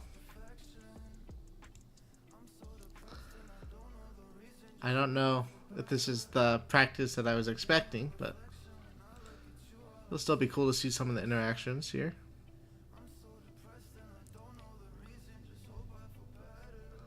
And their attacks don't have go again.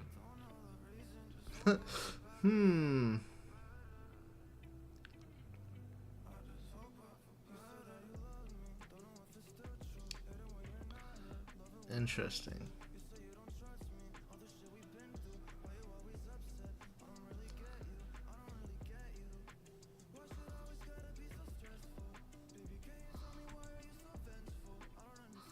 Okay, I wish I sequenced this a little bit differently. I wish I had blocked with one battering bolt and reloaded the premeditate. I thought this was gonna have go again. Got caught a little bit off guard.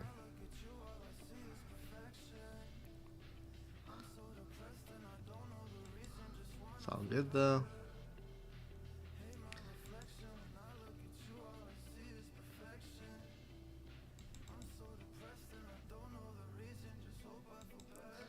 You basically are always going to be able to still fire off the battering bolt with premeditate.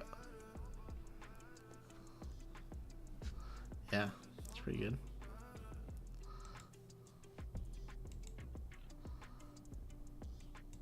Alright, so we load with Dreadbore.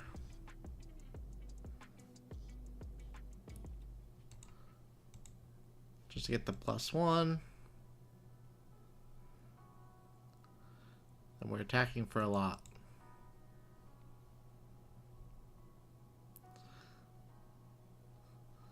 If they have any no blocks in their hand,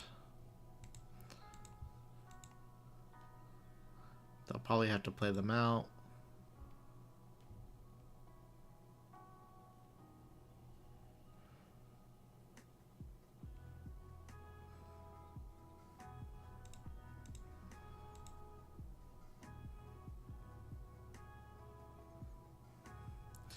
Yeah, so I guess because of the line we took, we ended up losing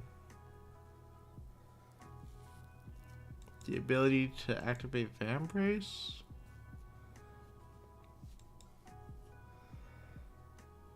Is that even true?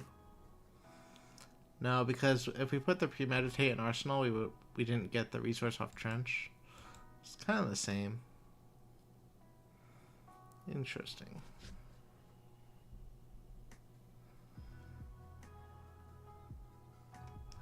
They said no blocks.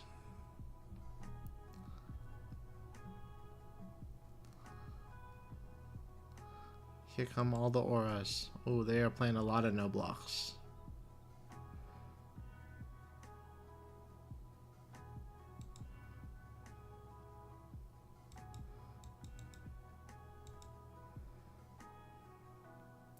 So prevent 4, 3, 6.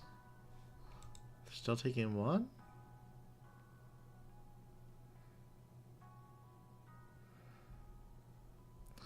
Looks like they're still taking one by my math.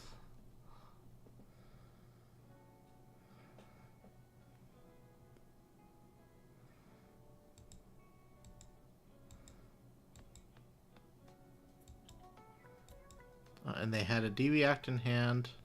And the last card in hand is Haze Bending.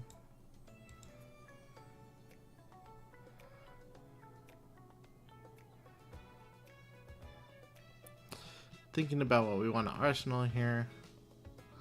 It's probably Frailty Trap still, just so I can trench it away. Get the +1 off Dreadbore.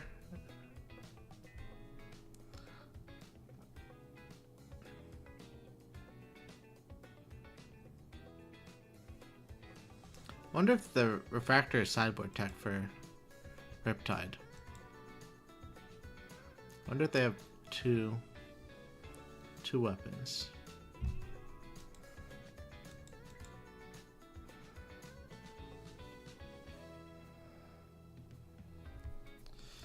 So it sucks, but I think we're just gonna end up killing the Haze Bending here. We're expecting the game to go long. We don't want them to gain all that value off the Haze Bending.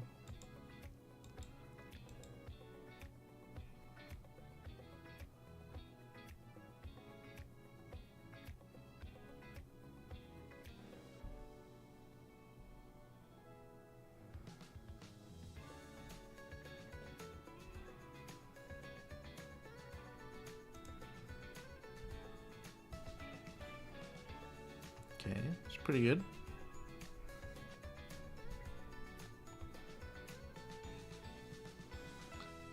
That is not good for them. 2 mana and a card to make 1 Spectral Shield. I remember when Prismatic Shields were a thing. 3 resources, you got 3 shields.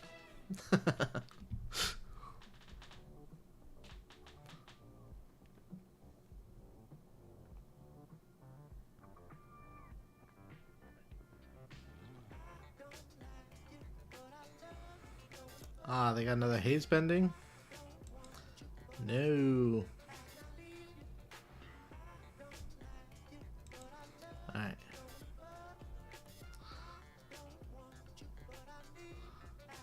So what do we want to do here? We are always going to do E-Strike. We're going to do Go Again at face. Go Again at face means we want to bottom.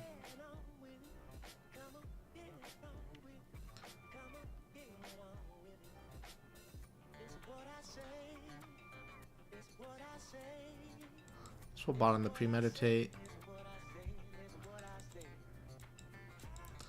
And with Sink Below an Arsenal just in case.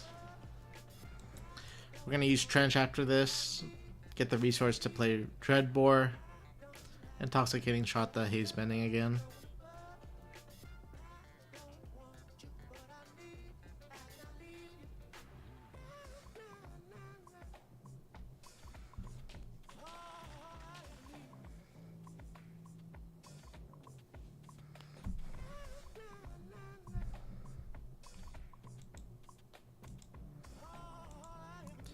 Anyone else going to be in Vegas this weekend?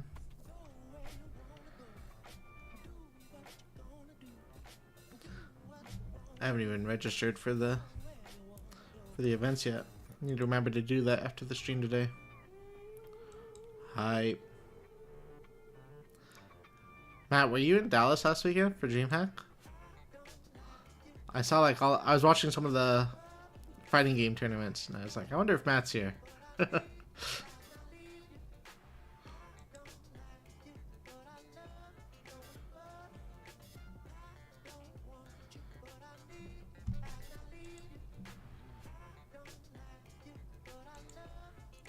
Yeah, I can't wait.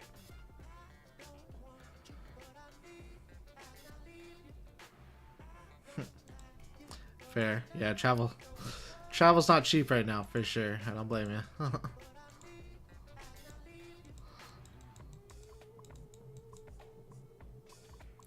Did you have a good time at Combo Breaker?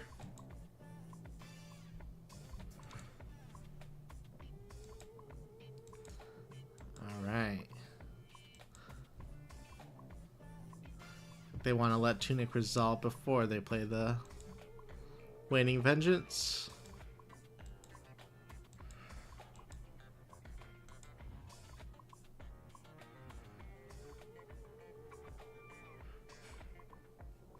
Well, there's no way you're as bad at decking as I am. I promise you that. I played that a little bit with my brother, and I was just like, oh my god. Games are not close.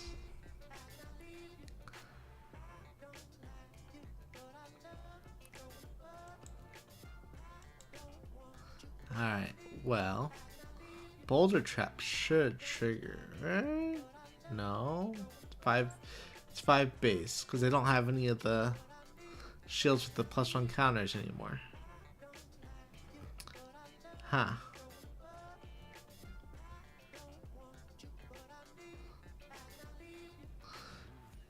Huh.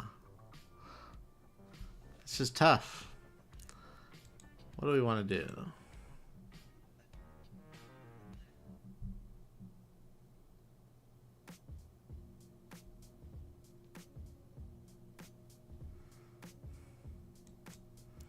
Yeah, it seems pretty sweet. Oh. They're online.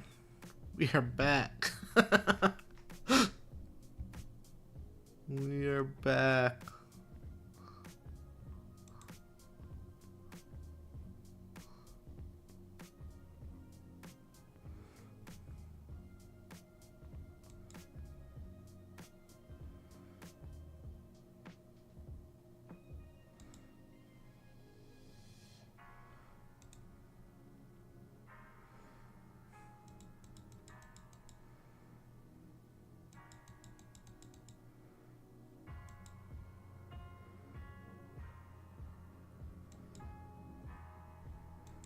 To Billy's Paul. Nice.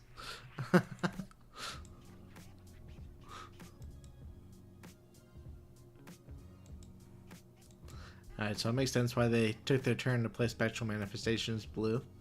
Because they wanted to transcend.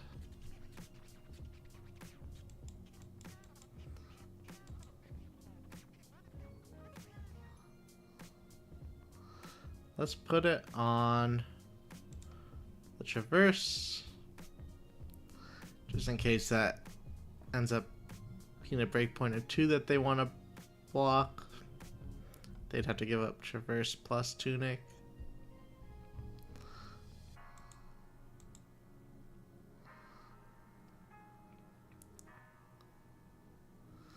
And we can expect them to activate Enigma.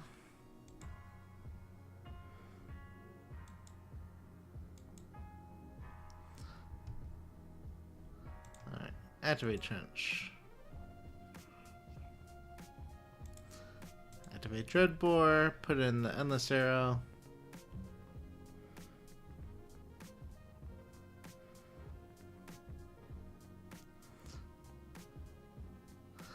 Ask them to give me a couple cards. Or maybe just 1 card.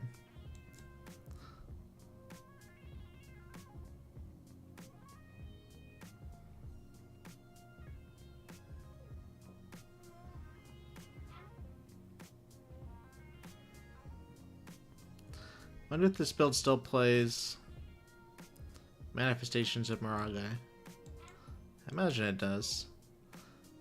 I mean, I'm still not convinced that this isn't a like switchboard strategy where they're playing Refractor and probably have Cosmo for most of their other matchups. Cosmic Awakening. We're gonna need our Buzzsaw Trap for that later.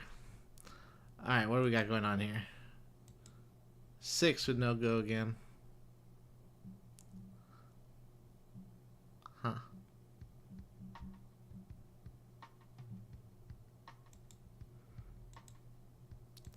Well, we'll block 6.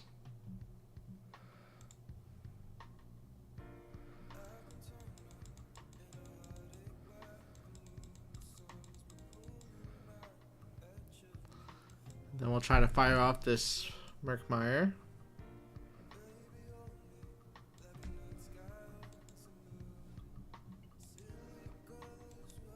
Okay, I'm happy that they played out their Ward Aura instead of putting a D-React or something in Arsenal. That means that there's potential for this to hit. Please. Please have D-Reacts in hand.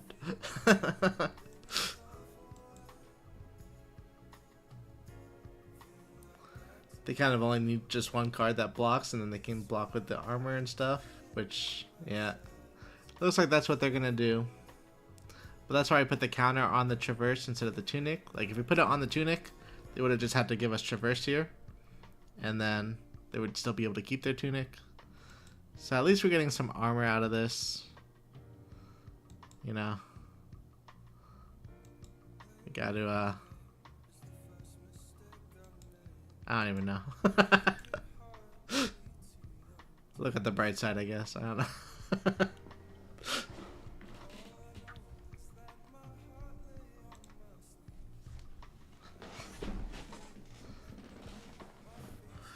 Alright, so Boulder Trap will still ping them, but we won't really get the -1 counter value anymore.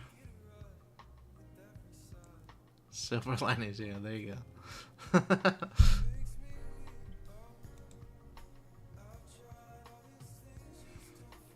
Do they have any Go Again in their deck? Please?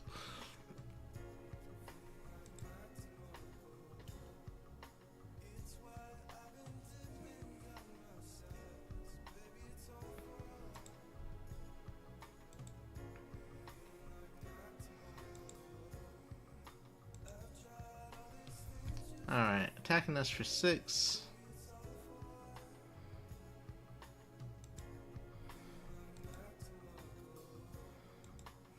I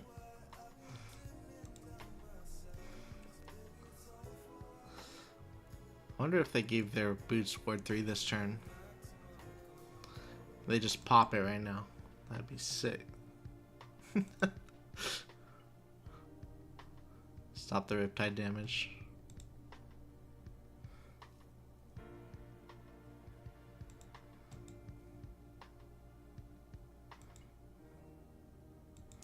Just play another one.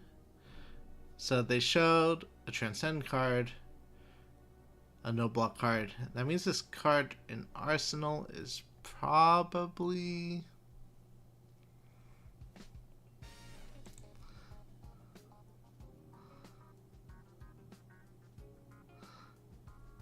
a D-React.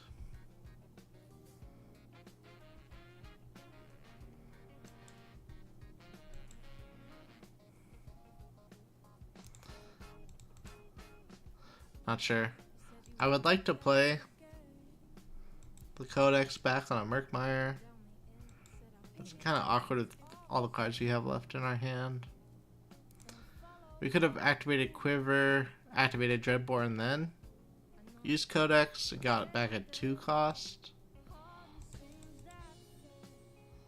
But yeah, we knew they had the D-React in Arsenal. It's fine.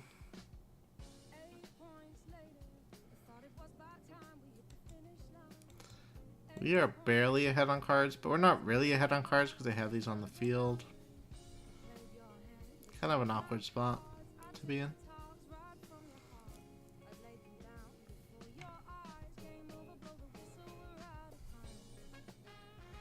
Okay, looks like they're going to Transcend again, probably.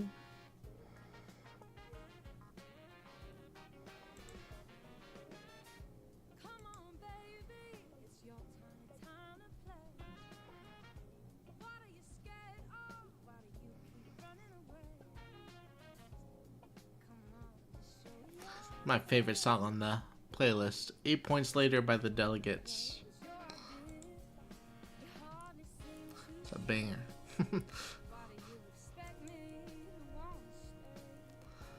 Alright, so they don't activate Enigma, instead they are attacking with the shield. Drill Shot, pretty useless.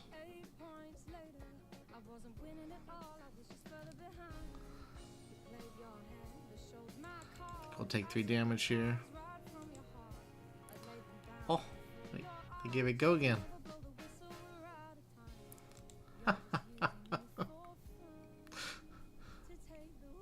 Wait. We don't want to defend with that one. We want to defend with this one. Doesn't matter. They can just activate Enigma in response. And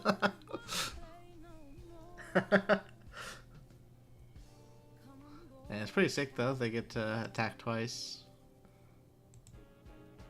with the refractor.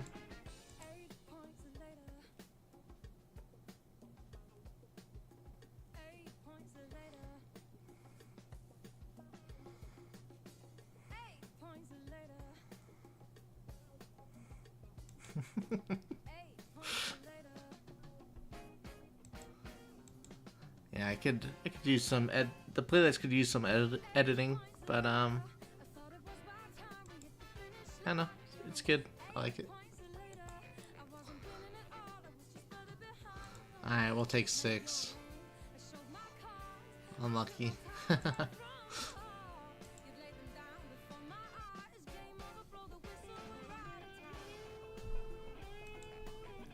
Alright, so they got no arsenal.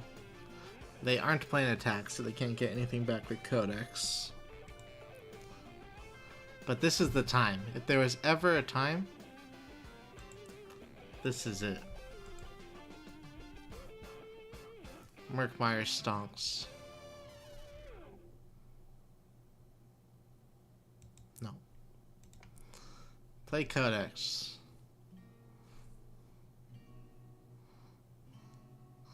Reload. Activate Trench.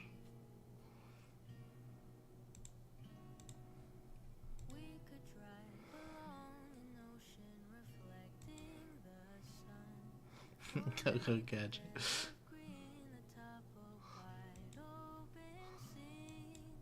Fires the missiles.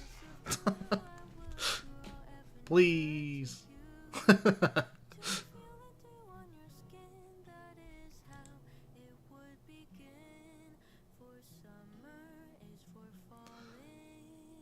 Got any no blocks?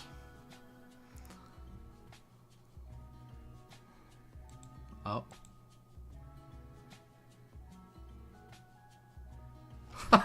Yes! Yes! We're back. Ah, that was.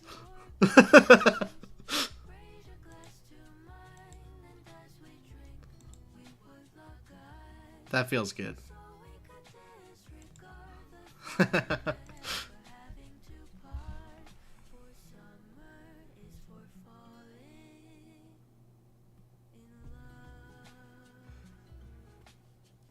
That card blocks. That card does not block. That means you have another Transcend card in hand.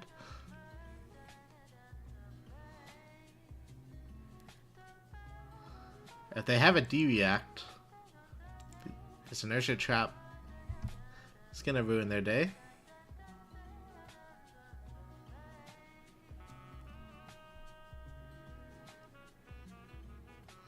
What do we want to block with? Do we even want to block with more than one card? I don't think so, actually. Yeah, Riptide's actually feeling pretty good. it's kind of weird. I'm a little concerned, but it's been sweet.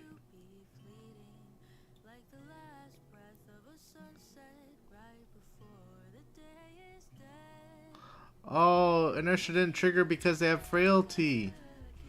Oh my god. Scammed. Why did I give him a Frailty token? Alright. The Inertia wouldn't have mattered anyways. They can't play those cards. Whoops. They're just gonna pass the turn.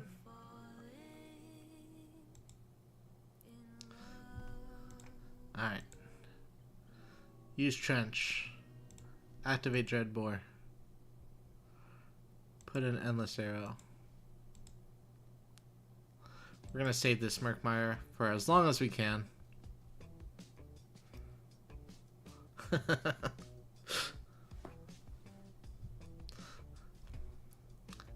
Yeah, so happy to see like the +1 counter and have inertia trap in hand, and completely forgot about the frailty.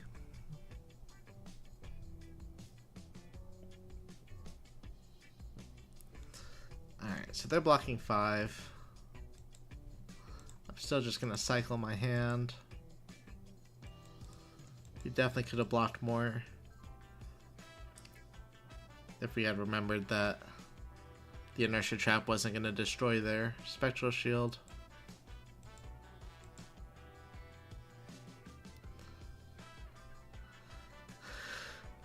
But we are almost halfway through the decks, and life totals are still 34 to 30, so...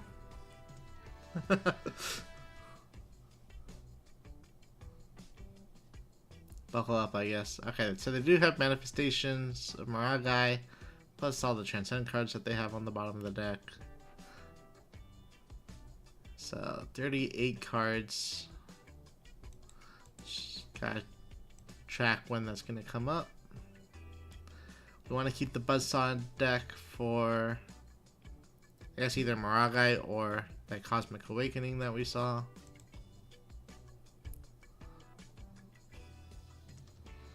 Huh.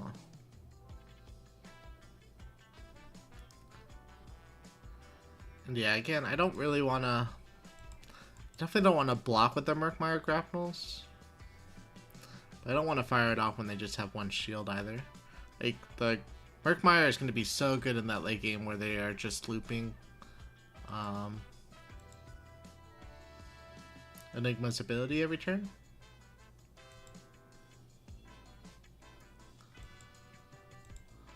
Alright. So here we're going to trench.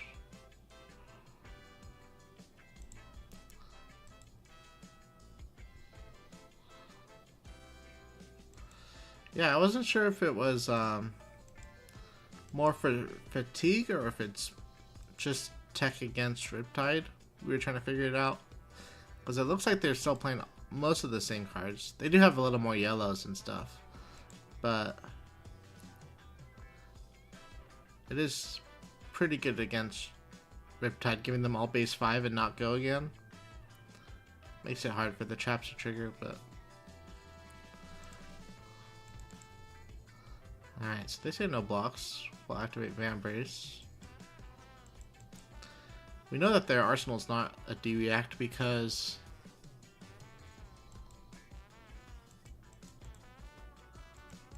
their misplay earlier.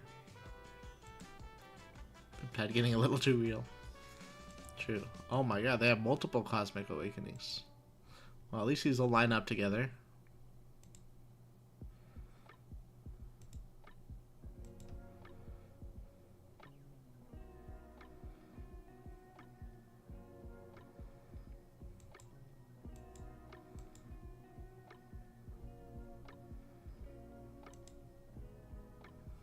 Yeah, I haven't played enough of the matchup. I really wanted to test against Cosmo, but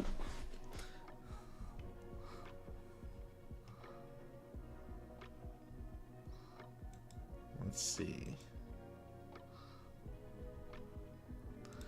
Okay.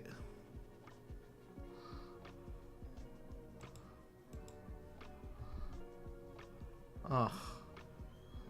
We don't actually want to block with this, right? Sorry, I'm gonna undo. Need to think about it for just a second more. Just because Boulder Trap is gonna be activated, and it's likely gonna kill the shield.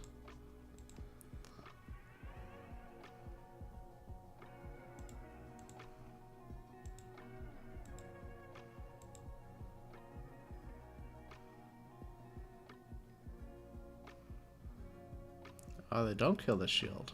Interesting. Okay, so we could have blocked 6, I guess. But if we block 6, then they definitely kill the shield, right? Pretty sure that's how it would work.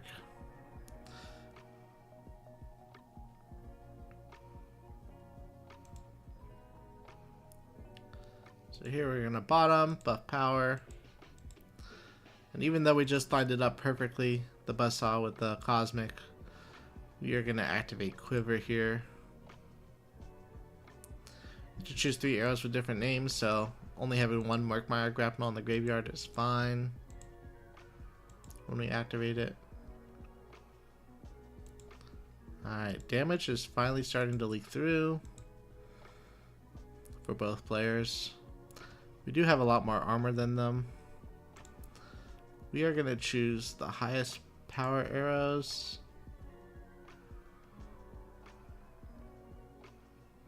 Yeah.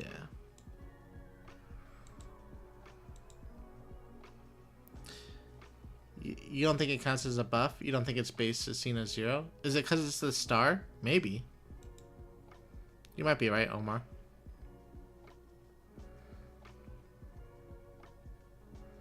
It's just a static effect, not a buff. Interesting. Alright, good to know. Thank you. So we'll save it for... We'll try to save it for the Maragai then. Yeah, it does work on the +1 counters. So, when Manifestations comes in for 9 at the end of the game. Alright, what do they got here?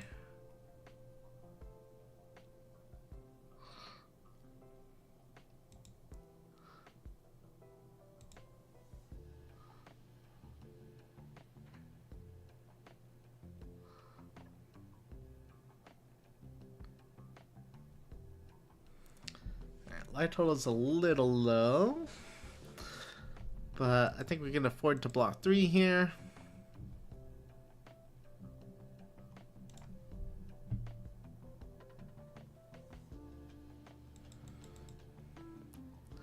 I have a plan. We're going to do E-Strike Go again. They're going to block out to protect their auras, of course. Because why wouldn't they? And then we hit them with the Murkmire. After they used all the block cards in their hand. Genius, I know.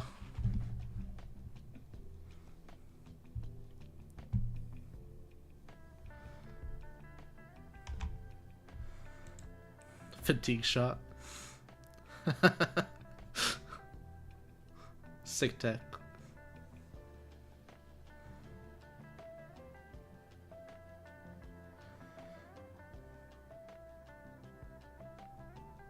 Got it. Cool. We learned something today. There's no way you say no blocks here.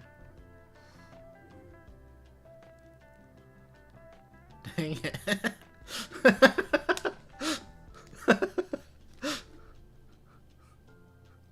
They saw through our master plan. Alright, well, I'm still attacking for 4.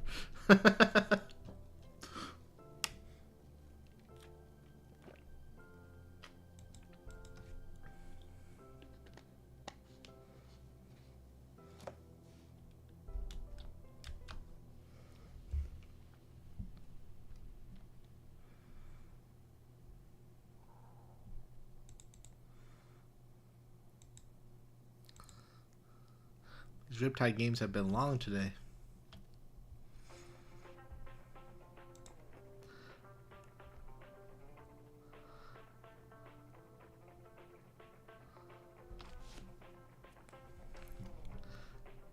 Alright, second Maragai.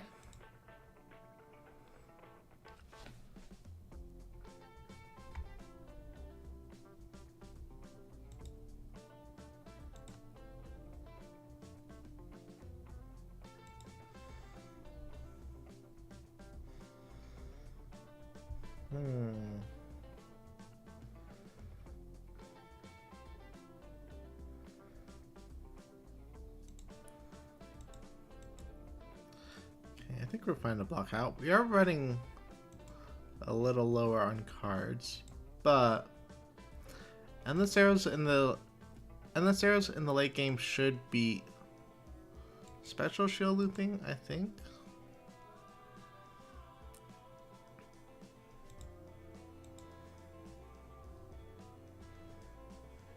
As far as like a fatigue. fatigue thing goes as long as we have higher life. Alright, so we're going to fire off Battering Bolt. We're going to use Vambrace with our extra resource. Arsenal the Pitfall Trap to clear on their turn. Yeah, I was actually talking about Snapdragons last night too. I think Snapdragons could be the 8th slot. I really only like the amount of equipment I enjoy building my decks with. Like the numbers are 8, 5, 11. Just because it makes sideboarding so much cleaner. Like you can do it with the numbers in between there, but like currently this list has 8 equipment, and so I was considering Snapdragons as the 8th piece of equipment instead of Vambrace. We haven't used Vambrace much this game, and I definitely could see it being strong. Never.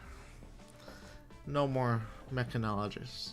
Alright. So they have the 1 to pay for the Pitfall Trap, obviously. We can block with this Battering Bolt. Sad, but it's gotta be done, basically.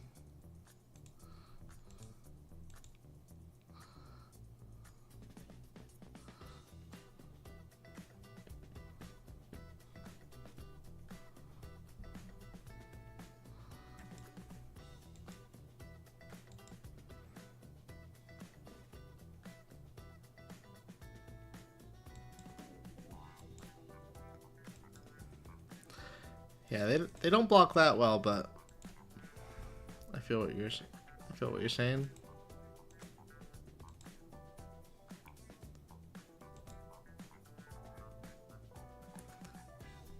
We should be able to find our 3rd premeditate soon. That'd be the dream to set up with Murkmire.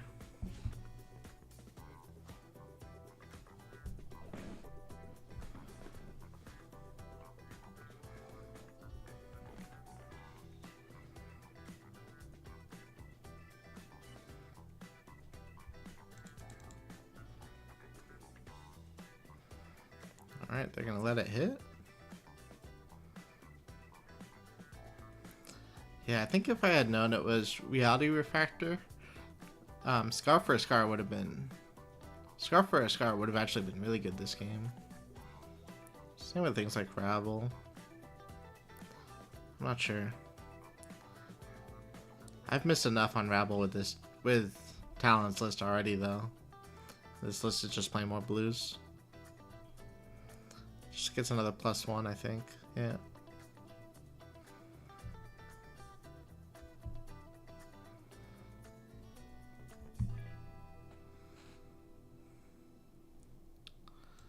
Let's see if I need to refresh the page.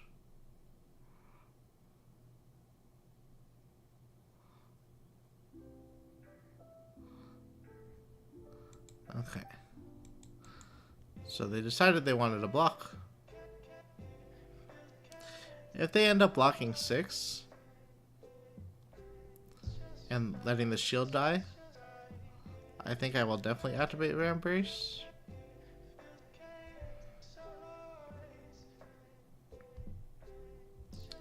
Sean, are you a Riptide believer now? That's hype. Alright, does this mean they have Oasis? No. Okay. Oh man, and they have the Chi. Busted.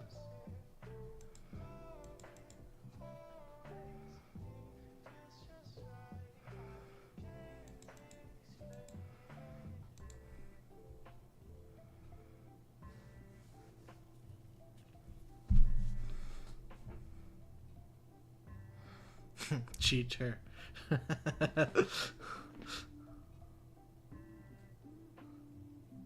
Yeah, I feel like I saw you playing Warrior last.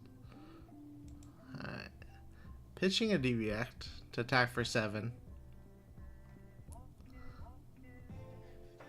Huh.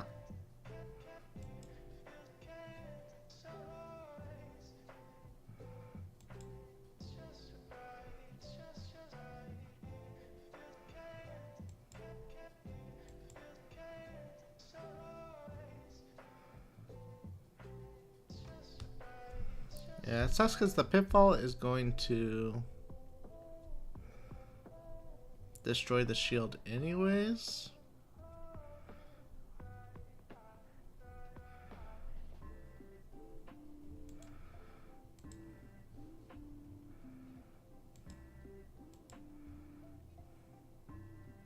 I changed my mind.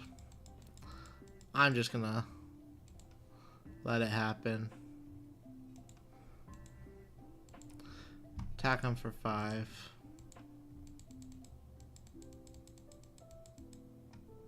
No, that's probably wrong. I probably should have still played it. It's just gonna attack with it again. I mean, maybe they'd attack with a different aura for the pitfall trap, but I don't think I like that line. I also should have trenched on my turn so I could have a resource for Vambrace. I just changed my mind halfway through.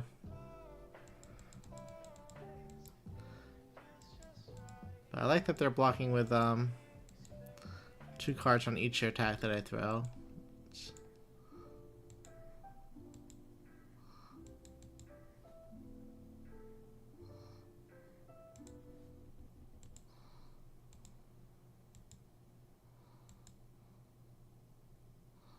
Nice. That felt good.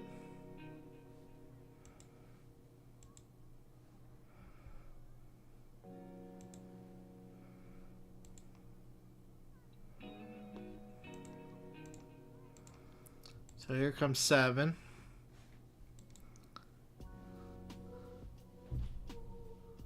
They basically got to give us 3 cards if they don't want the hit effect. This is the first Murky we've attacked with, right? I think so.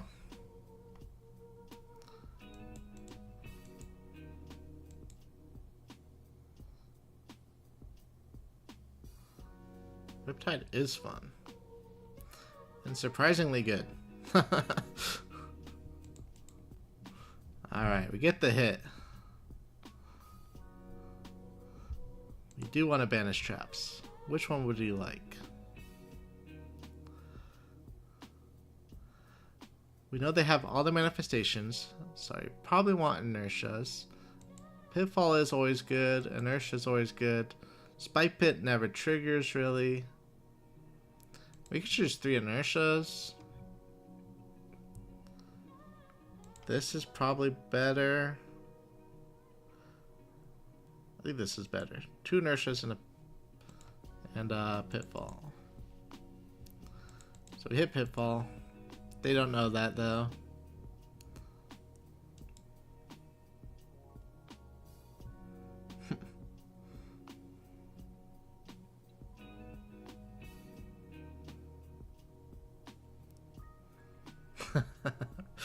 Murky.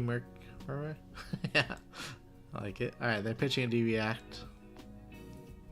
Good to know.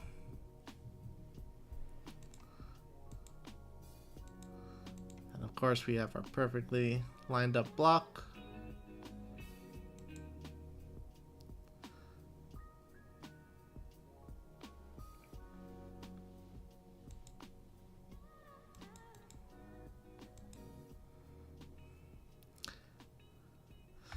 So what happens? The Riptide happens first, right? And then they still have to pay 2 for the pitfall, I believe.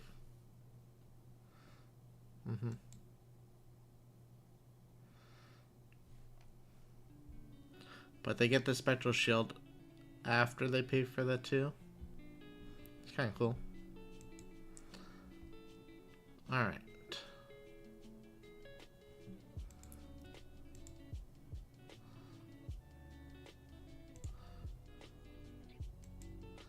Here we go again.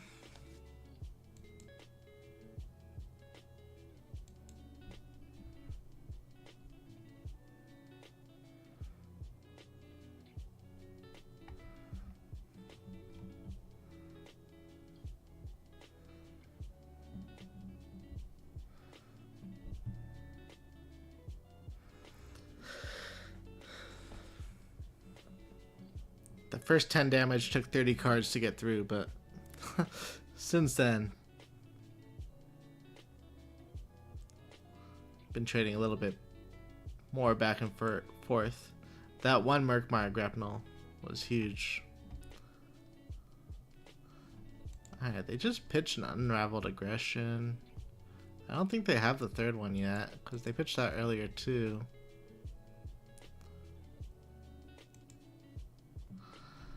What do I want to activate Vambrace with here?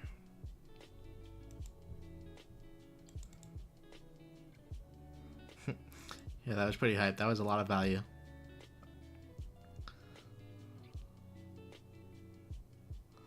Definitely wouldn't be in that in this game still if if we couldn't hit there. But even the Murkmire before that, being able to take both equipment was 3 display cases and James. I like it. Alright, so they did have the third Unraveled Aggression. That's fine.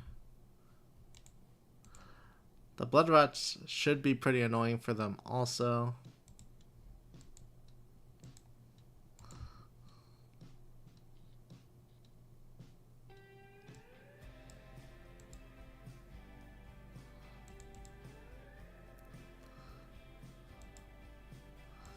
But yeah, again, we're just happy playing the long game here. Blocking a little bit. Throwing a Pumped Arrow. Asking them to block with 2 cards.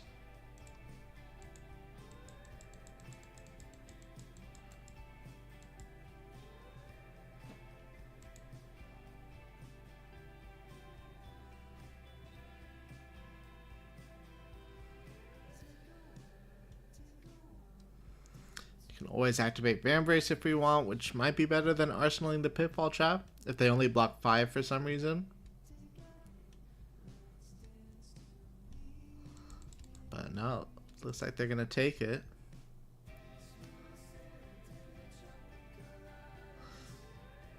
When I was testing for Enigma yesterday, one of the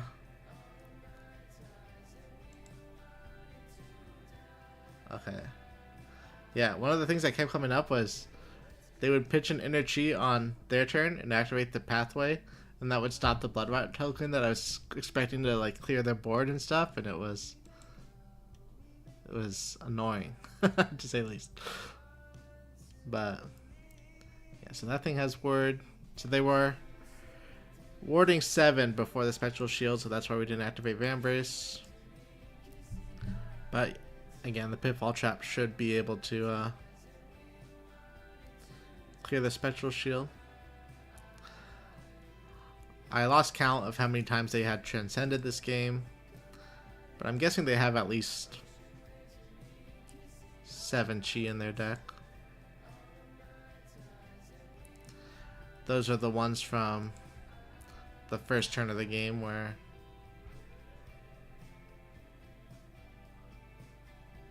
oh yeah, I was like, where's the card? But obviously it transcended the Sacred Art.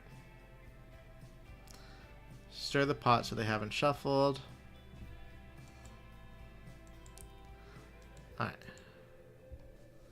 Sounds good.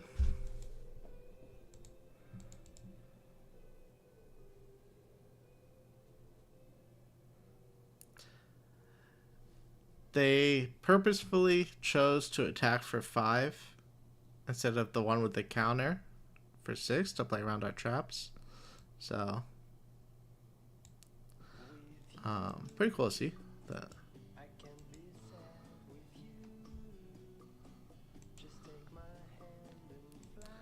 Riptide's creating some crazy gameplay patterns.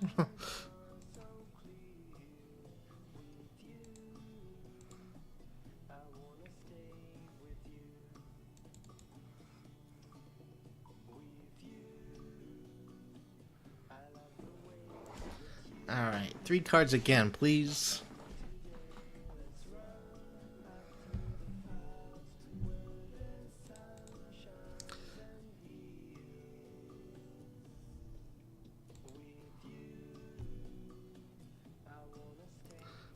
Let's see how long we can go without using our armor.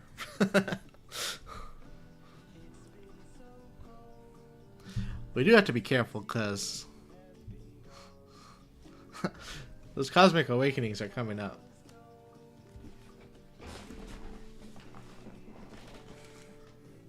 It will require them to keep a full hand, but their life total is high enough where it shouldn't be too much of a problem for them. Why didn't I activate Rambrace? Aha, now I can activate Rambrace. Would they like to sink a card? They did not.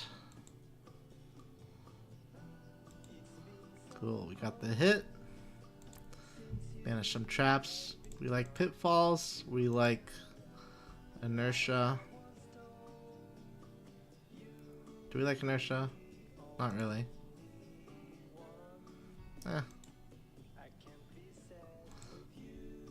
are there 2 inertias in the graveyard and 2 in banish? Does it not actually take them out on Talishar? Huh. But we should have 1 inertia left still. So I think it's fine to choose it. We hit pitfall anyways.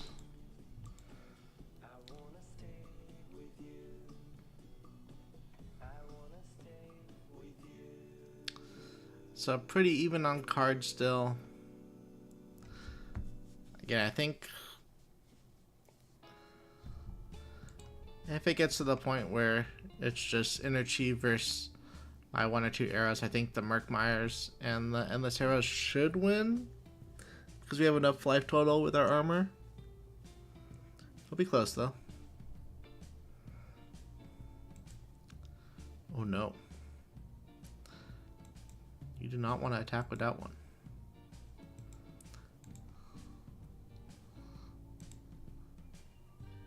That's tough.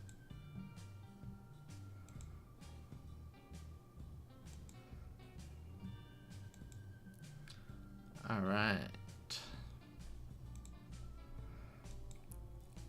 So what can we do here? Yeah, nice attack for 9.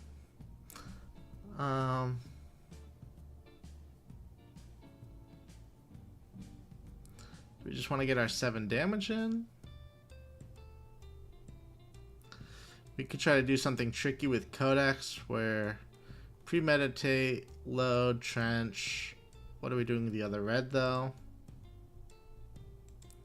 Can save it by activating Dreadbore.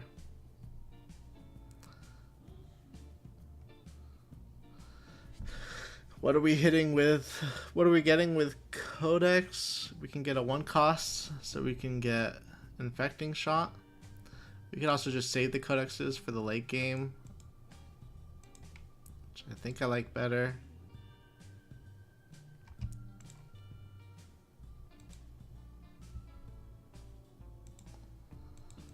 Because using Codex on those Endless Arrows or Murkmires, like I said, probably going to be more important. Even pitching a blue to Dreadbore and activating Codex is going to be big versus to get Murky Water.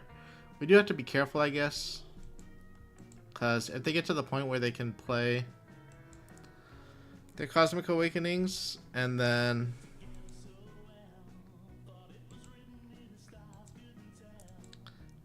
we Codex and they get their Cosmic Awakenings back, that could be scary. Do I care about any of these? Guess keep the yellow in hand in case we need the resources. They actually blocked with an attack already, right? I think I saw a Miraging Metamorph. So that actually they can't get attacks back already.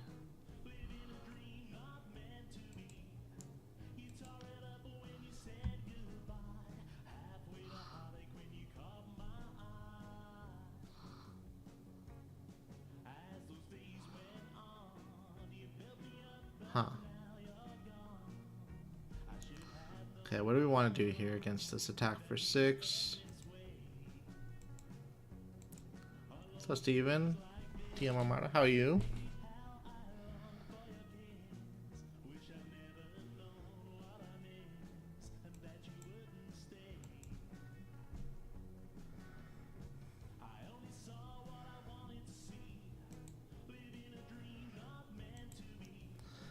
think now that they're going to have an arsenal is when we're going to use Codex. It's going to look really weird the way that we're going to do it, but I'm sure it'll work.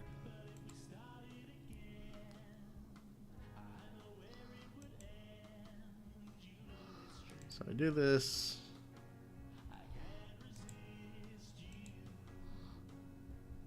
Go up to 3 resources.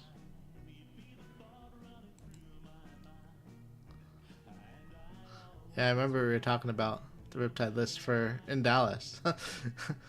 It's been good. I've been enjoying it.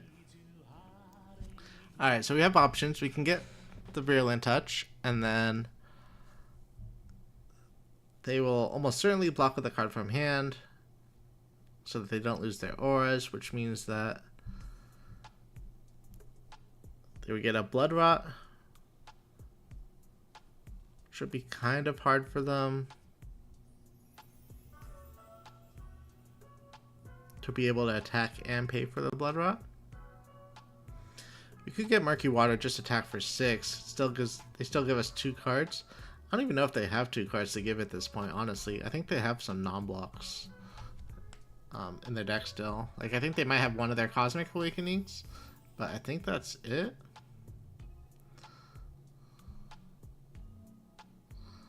Okay, we'll go with this one. I'm not sure if it's better or worse.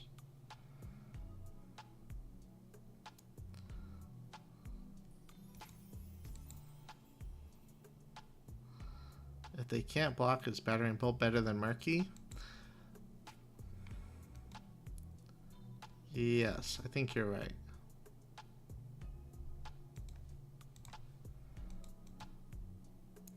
Also, they can also sink below this, which is something I didn't really consider.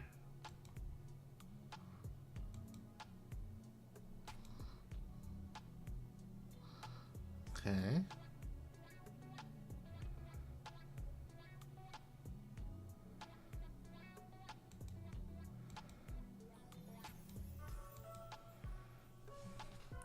So it ended up okay.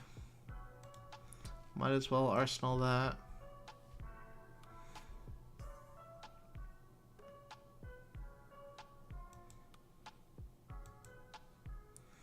So again, they get to attack for 5 because of the frailty, which means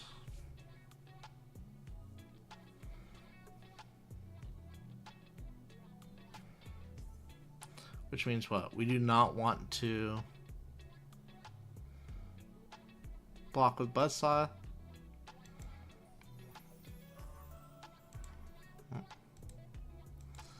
But I think we're going to end up blocking with the 2 traps here.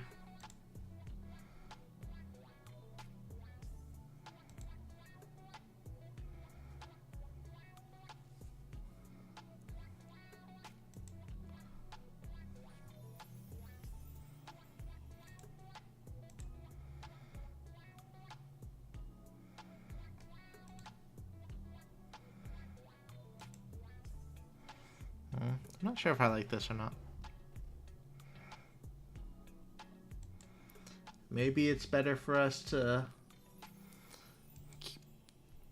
block with Buzzsaw and then keep Pitfall and Murkmire in our hand, or actually we get to put Murkmire in Arsenal. That might have been better, and then we get to end our turn with Pitfall and Arsenal, which is going to be important versus their Cosmic Awakening turn. What did they pitch last turn? I knew that they had that.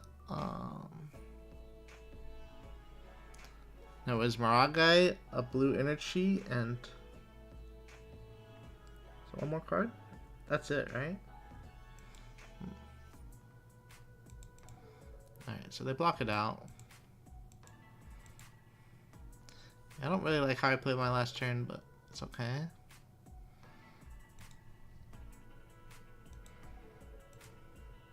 Two DVX, good to see.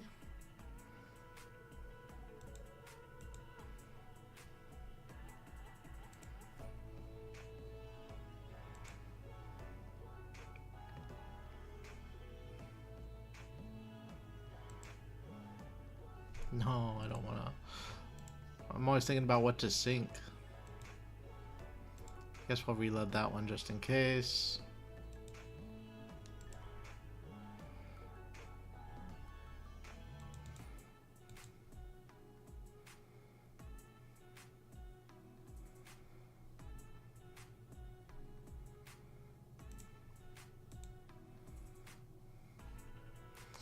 So it's Ward 1 and Ward 2.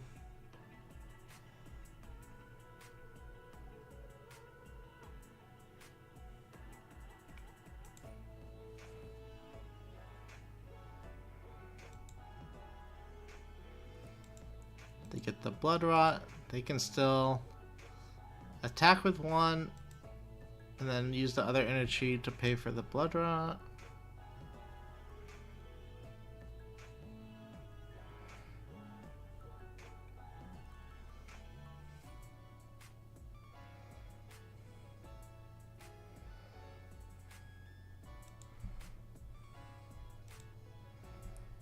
How do pro teams work? I think Bryce showcased a little of it last night with, like, that was just straight up one of our normal team talks about the heroes. The way we have been going about testing for nationals and like the pro tour and stuff like that is we just have too many people on our team where it's not realistic for everyone to be on the same hero or same deck. Like, people are going to want to play what they want, and we think that's fine. And so I guess I would, yeah, so everyone wants to play a different hero, but people are interested in more than one hero usually, and so we kind of like have these different channels in our Discord server where we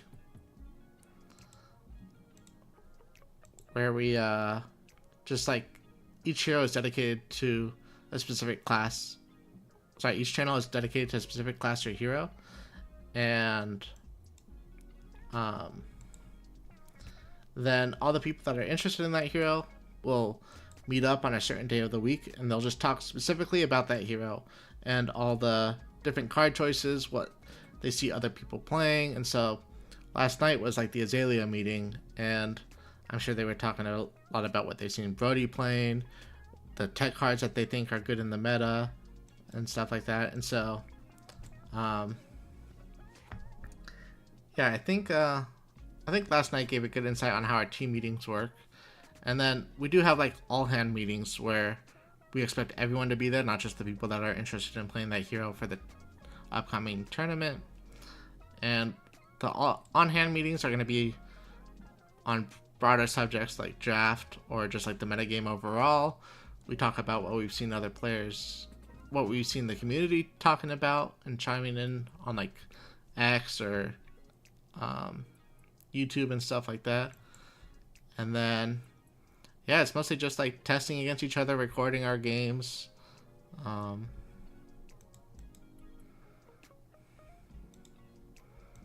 Yeah, a lot that goes into it, I guess. It's been cool. Yeah, I imagine it's pretty similar. Alright, so Kiwi Stalker called out this play a long time ago, and I figured it was time for them to have all their Chi cards. So we went with the Battering Bolt line. Gonna force them to play and discard all their non-blocks. Oh my god, their hand was all Chi. That's disgusting. That's not yeah, we had some funny turns in this game.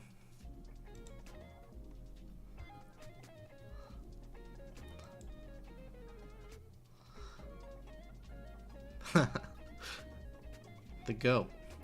Alright, so that was for their Chi down. Their hand.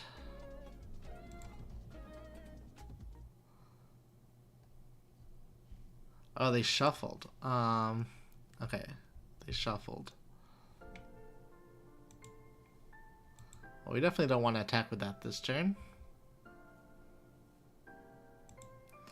We will load Dreadbore. I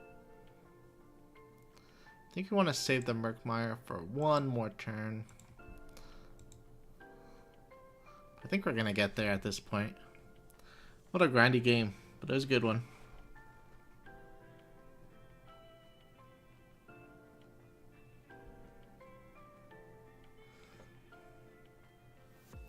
Oh, I just noticed we only have 2 cards left too. Yeah, this Reality Refractor has been super annoying to deal with, but yeah, it must be Cosmic and Arsenal. I think they have another one in deck still, or in hand, but no, the last Moragai. Our Buzzsaw is useless now.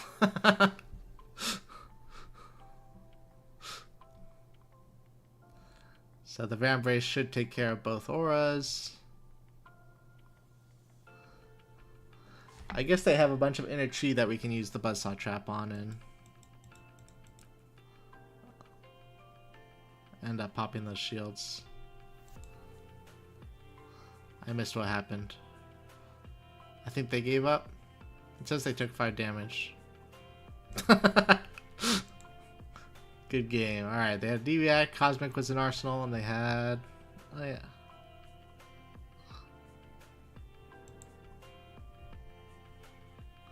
Oh, because they didn't pitch an inner chi for the manifestations, so it only had Ward 2. I understand. Whenever they play manifestations of Moragai, and I just assume that it's always coming in with 4 counters. They play. But man, what a long game. We can see the timer right here, I think. 1 hour and 7 minutes long. And I only used 31 minutes of all my yapping. Yeah, 24 turns. It's pretty good.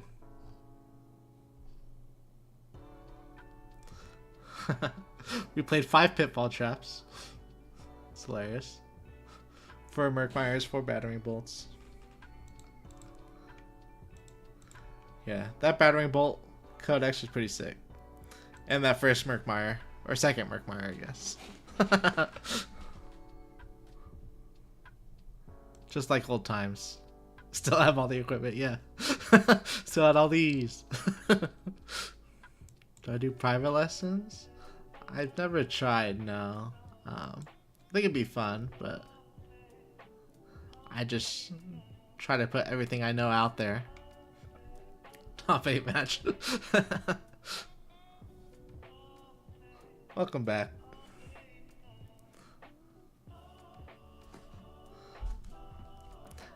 Yeah. That would have been a tough Swiss game. Alright. So let's go ahead and remember to update our sweet little tracker. 2-0. Nice. Okay. Well, I want to play more Riptide. I really like Riptide. But I promised Cusco I'd give his list a shot today. So we're going to play 1 or 2 games with New, and then we'll probably call it an end of the stream. So yeah, this new list looks pretty standard so far from what I've seen. It's got the equipment you'd expect. 1 Death Touch is kind of spicy. A yellow Hiss, also kind of spicy. I've seen blue Hisses in lists, and so yellow's pretty interesting too. We got a lot of blue 1 power attacks to work with Jess and Nick. Levels, Rowdy. And then some of the sideboard tech that we have is looking for a scrap, E-Strike. These are going to be go again attacks that you want against Enigma, I'm sure. Warmongers, he mentioned, was tech for the Mirror and Azalea. In the Mirror, you're playing these Warmongers instead of your own levels of Enlightenment. Surely if we play the Mirror, our opponent will remember to sideboard out levels, right? We got Siren's Call for blue heavy decks, Remembrance for when the games go long. It all makes sense. Amnesia must be tech against Zen. I think that's the only matchup that's relevant right now. But looks like a sweet list. Let's give it a shot. New games can go pretty long too, but hopefully hopefully it's not as long as our last game. Alright, so we're in the lobby waiting for someone to join. Excuse me. And this list only has Scale Peeler too. Scale Peeler is definitely good against warriors if you're expecting things like Valiant Dynamos, but I'm a big fan of Nerf Scalpel usually. But I guess Nerf Scalpel gets worse when you don't have Flick Knives. Must be it. Katsu and Prism. Sure, so for first Prism, they lose their Herald name. Makes sense, makes sense. I enjoy playing new too, so.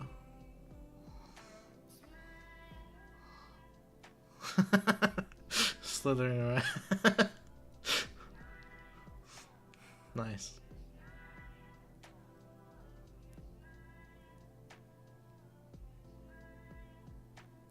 Someone fight me.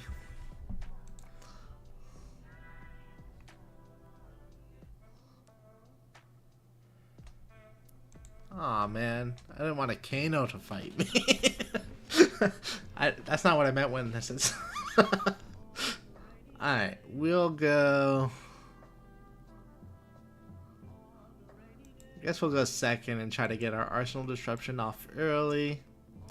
Spider's Bite is not the dagger you want. Alright, so what do we want to do against Kano? We want to prevent arcane damage. We could play more blues. We could strip blues. We could get more go again. That lines up pretty well. Oh yeah, you do have buttons over here. I'm so bad at updating my buttons that I always forget to click them in the Talishar matches. Let's see how different you are.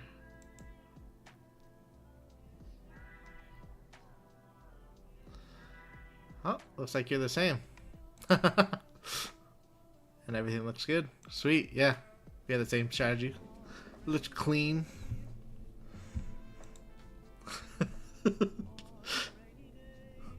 Exactly.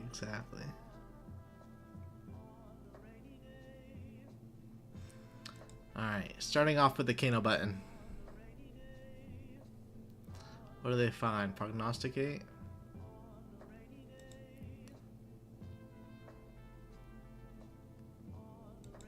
Yeah, I'll stop one.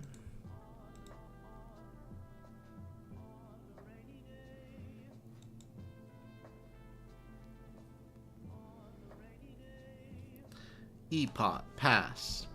What the? What does that even mean? Does that mean they hit? I have a video on top of their deck? They put a card on bottom? Maybe they're playing Nourishing Emptiness? Maybe it's Kindle? I guess it could be Kindle.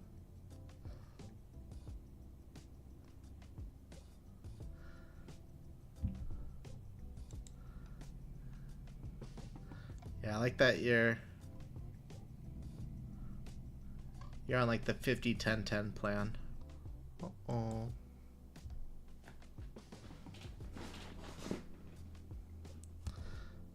Alright. Like a lag there for a second, but we're back, I hope.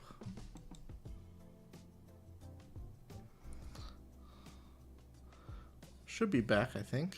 Alright, cool.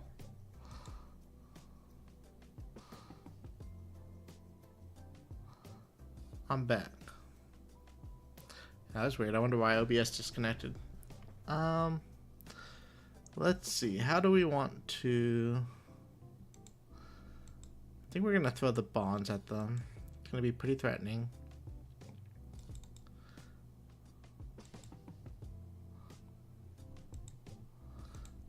So this will have go again. We can close the chain afterwards and then attack with looking for scrap.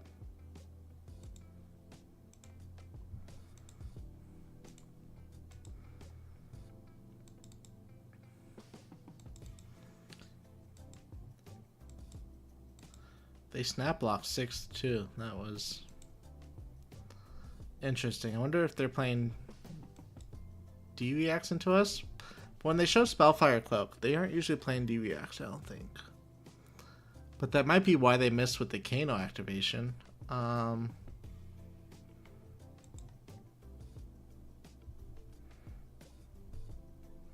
I'm not sure.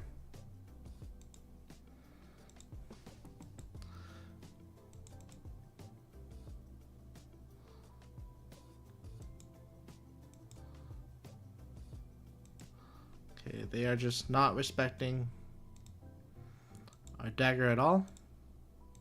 That's fine. I don't think I need the extra Oasis.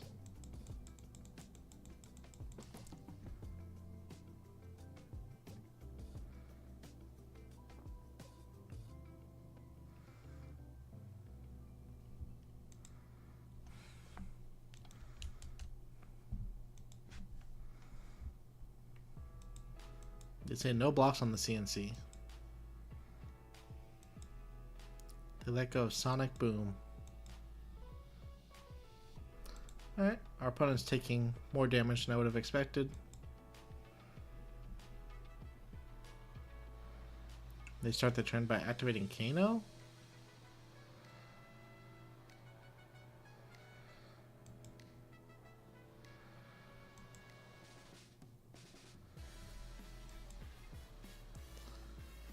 So they're definitely stacking us, I feel like. I'm pretty sure they're stacking, but they didn't arsenal a card? What does that mean when you don't arsenal that card? Huh. Not gonna lie, chat. I'm confused. Yeah, they definitely had one no block and they had a block 2. So that makes me think that the last card doesn't block also. But they didn't arsenal it.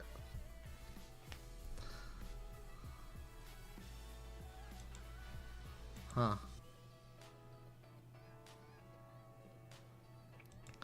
Oh, well, attack with the dagger.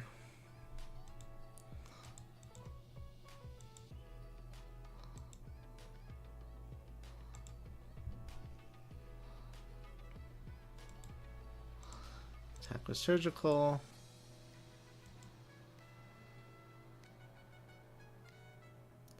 They way overblock.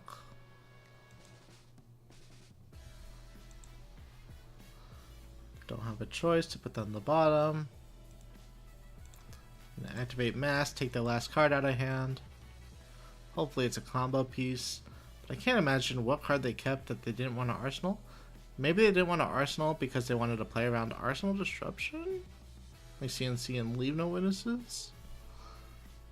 But yeah, they are definitely setting up a stack. I think this is misplaced though. They needed a blue before that. Because now they're toming. Their tome would have to be draw 1/1 if they remember that. Let's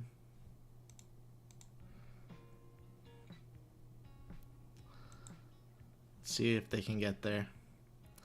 I'm gonna start keeping track of their pitch now. But it sucks that we have Oasis and Arsenal versus. That's like one of the things I hate about playing Oasis now is like you play it and then they stack versus you and it just feels so bad to have it early.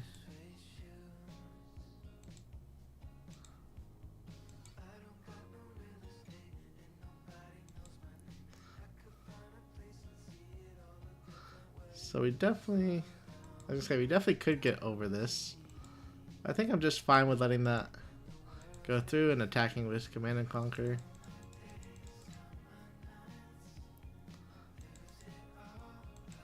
Maybe they're not actually trying to stack us, and they just kind of force themselves into that line with what they were pitching. So we haven't seen we haven't actually seen DVX yet. Just keep talking about stacking. Here they are at 9 life, and we're at 40 with Oasis and Arsenal. So feels okay.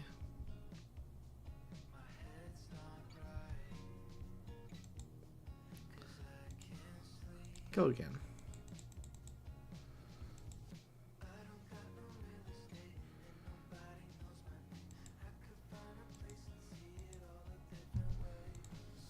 The Red Tunic.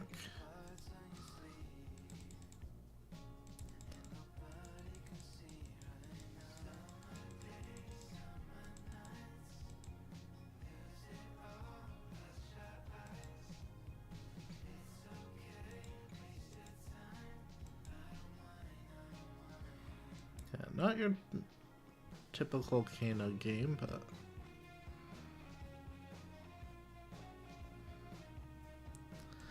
alright, since they're already blocking this one, I'm gonna use the Siren's Call here.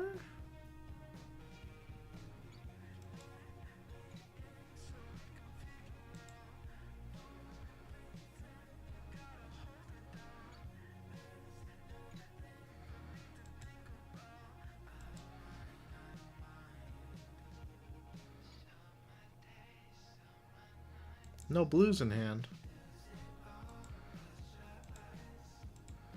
Alright, we'll attack you for 1. They overblock. Alright. Cool. Oh no. So hear me out. We play Oasis.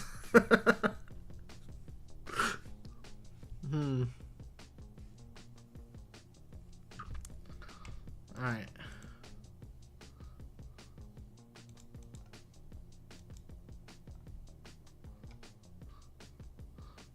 It's gonna be the best lunging press the world has ever seen.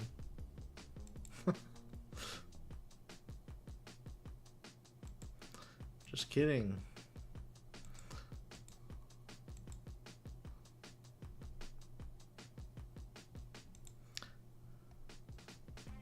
We're just trying our best to let them back in the game.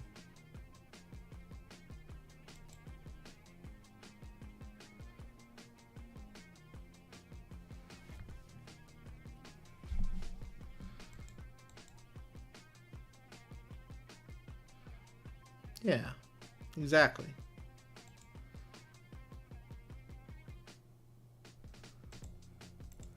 Alright, 7. No, I wanted 7.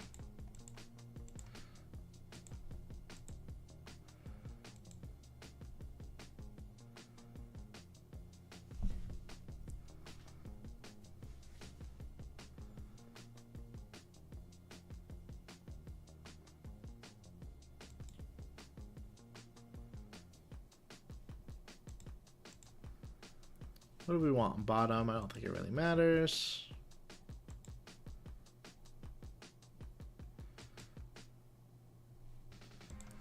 Banish a card from hand, please.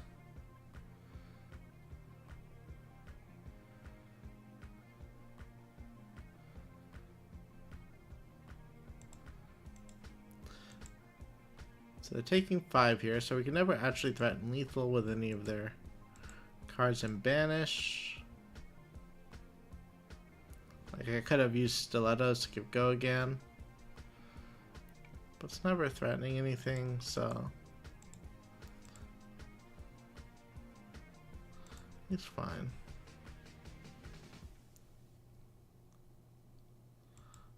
Alright, what are they choosing? Draw card, draw card.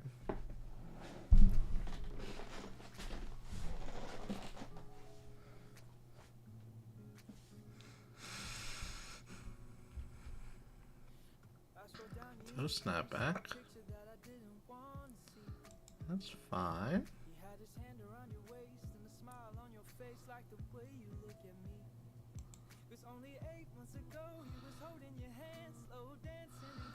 I think the game's gonna end on our turn right here. Either they pop off and somehow kill us through all of this, but I doubt.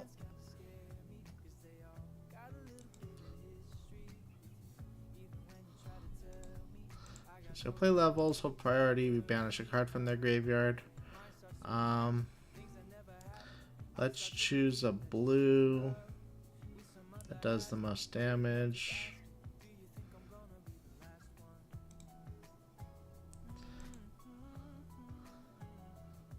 Activate new. So we get the second blue to get the second mode on levels. I think I'm gonna choose +2 draw card. Then we'll use go again on stilettos. I would love to banish.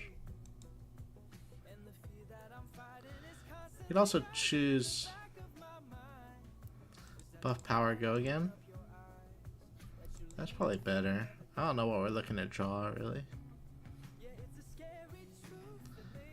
Okay, so they are gonna live at 1 life.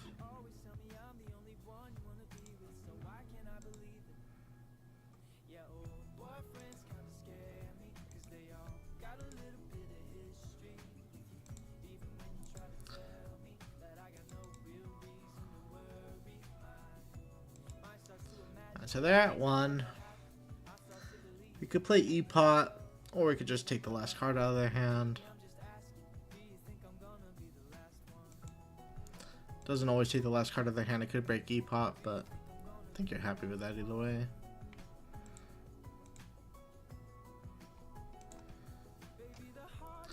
Alright, do we have a 1 cost in here? We do. Or 1 power. Perfect.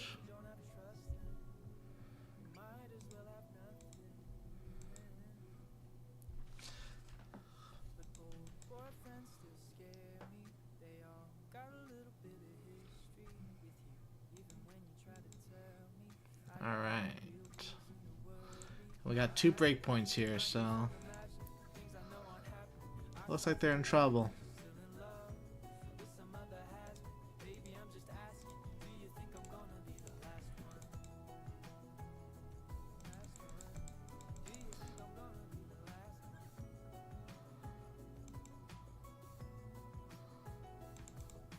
Alright, I really want to see what they put on top of the tome. What did they scry to the bottom with the gaze? A red flare? Interesting, they only have 1 Kindle in their deck. That was a wild game. But GG nonetheless. Let's try to get 1 more game in with New.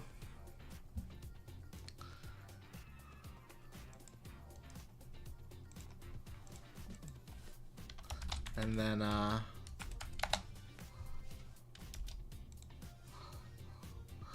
we'll wrap up the stream after that, after this last game. Dash.io.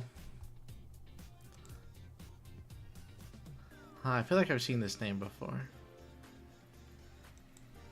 Yeah, that'd be sick. Alright.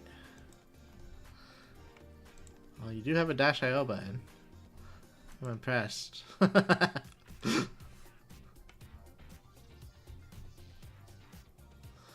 See what you took out. Took out some blues. Because you want to play Warmongers.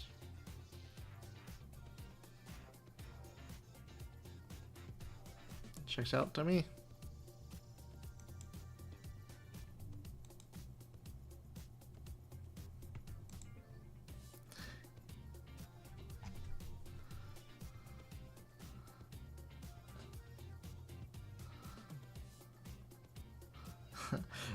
The matchup that made me stop playing Dash.io. Yeah. Dash.io does not like disruption. And that's a pretty good opening hand.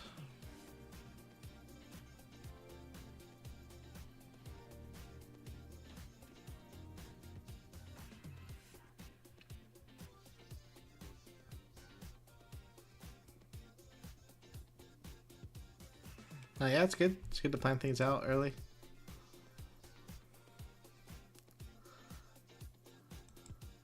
I usually do it for like the for like the top 5 heroes in the meta or something. I try to wing everything else. But I was just impressed that you had one for Dash AL, which isn't as popular as she probably should be for how strong how strong of a deck she actually is. But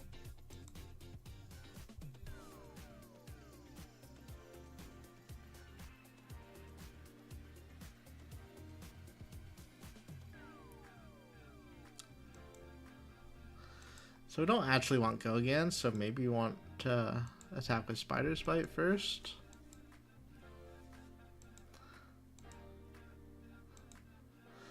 Alright, Kuzco, your list.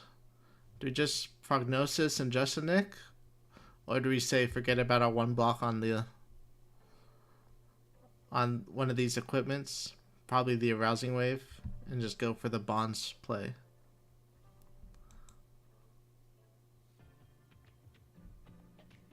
Prognosis? Alright, that's fair. I just feel like you're normally trying to set it up with Justin Nick already, and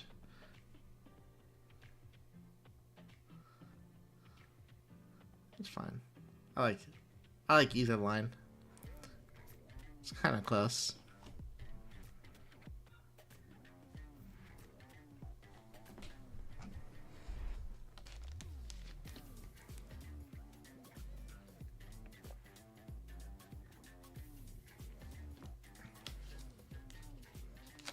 Just imagine hitting 3 or 4 boom grenades. That's like 12 life.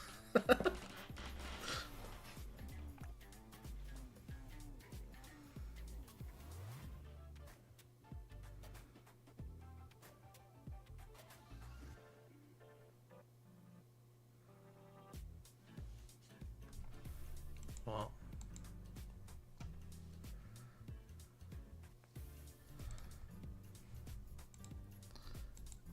that doesn't say 6.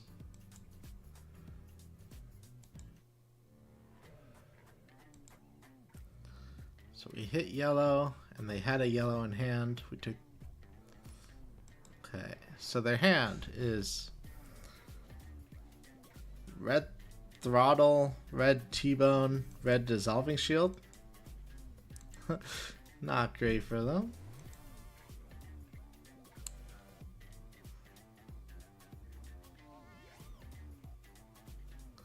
What's up, Bryce? Oh yeah, they have the 2 resources off Teklo, so...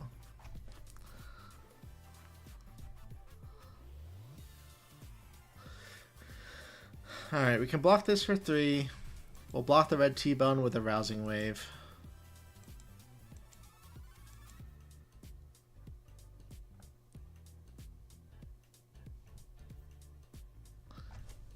And then I think we are all set up to play the Bonds and Arsenal.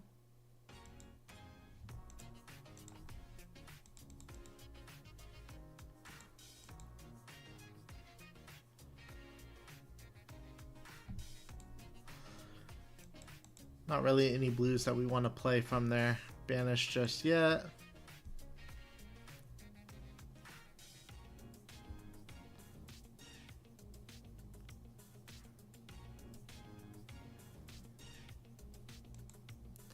Where'd that come from? That came from Arsenal? Okay.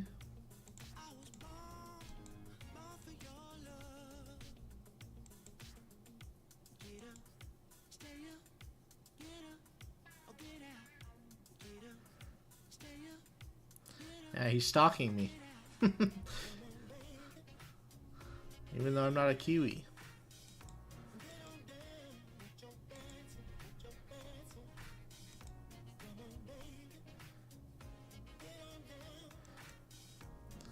Kiwi Stalker is a local player from Southern California. He's usually in the stream chat too.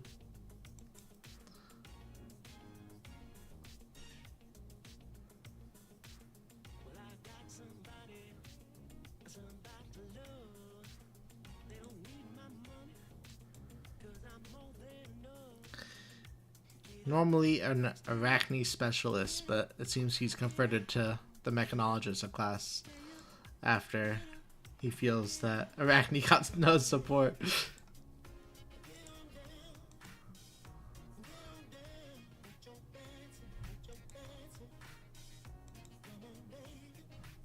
Alright, so activate mask.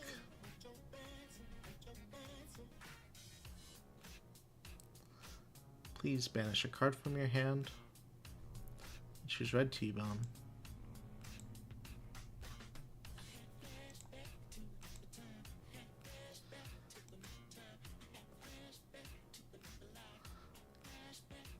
Got any D reacts? Nope. Alright. So this is their hand. Don't feel like taking Dissolving Shield. They've already played one red throttle. We could take out every twin drive from their deck. But they're still going to use the resources off Tekla Core to play throttle into Dissolving Shield.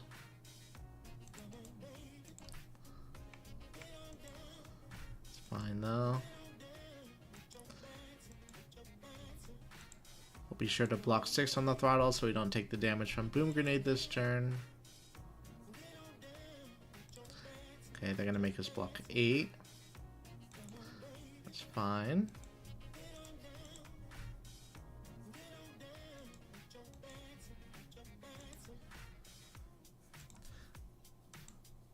Always loot.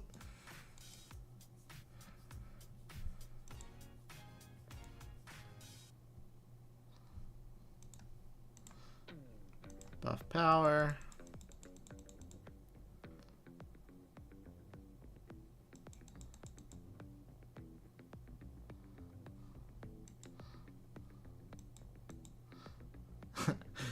Yeah, I know. He was not happy when he saw that it was stealth cards again. I'm sure.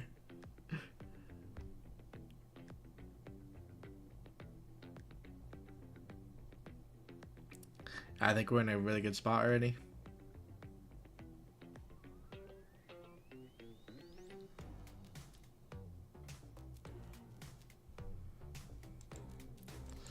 No blocks. Okay. No Boom Grenade yet. Symbiosis Shot's at 5 counters already.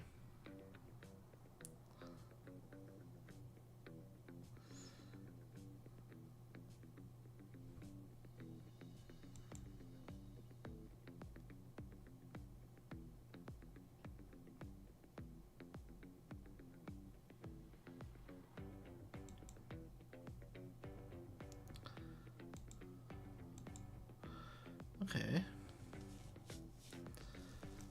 What are they going to get back with backup? Maybe throttle and just arsenal it? I'd like to see that. It's possible they close the chain and get back 0 to 60.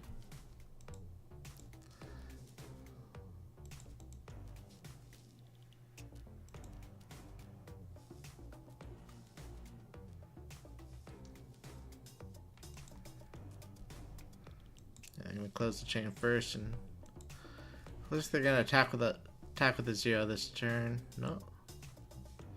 Okay, they do arsenal it. Huh. Alright.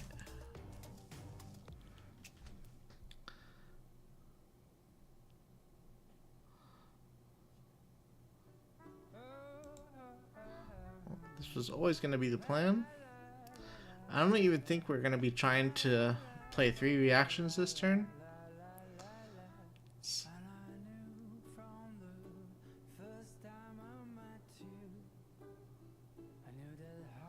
Yeah, it's more of a bait, I think. If they say no blocks, maybe we do.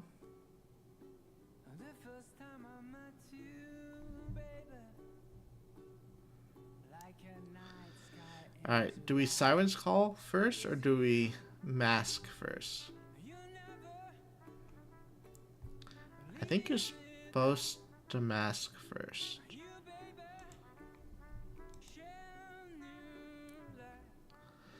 Right? Because if they have 2 blues, then they probably give one away to Mask, and then you can take the second one with Siren's Call. If you do Siren's Call first, and then we take a blue, and then they only have 1 more blue after that, they're never giving it to Mask. So I think it's Mask first. Like, if they banish their only blue, then what's their turn like anyways?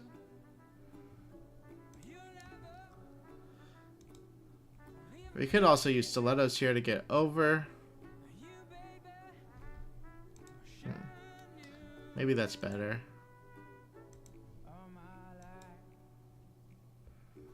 Double go again, but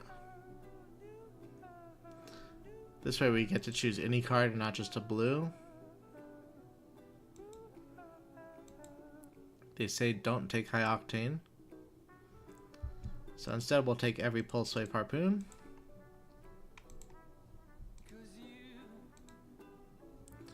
And then we'll get your Arsenal also.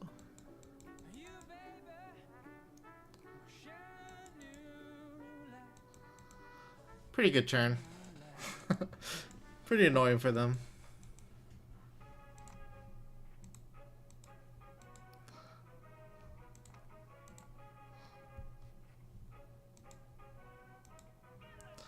Alright, is it crazy to is it crazy to deviact this way?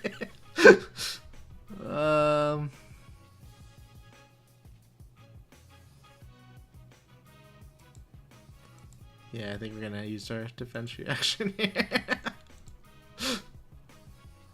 Always loot. Sure.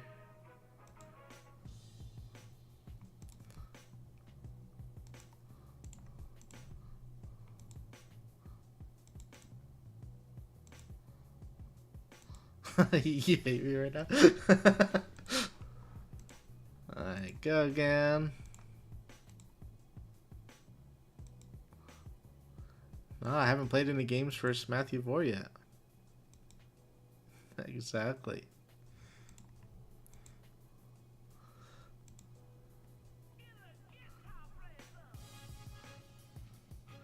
Command and conquer.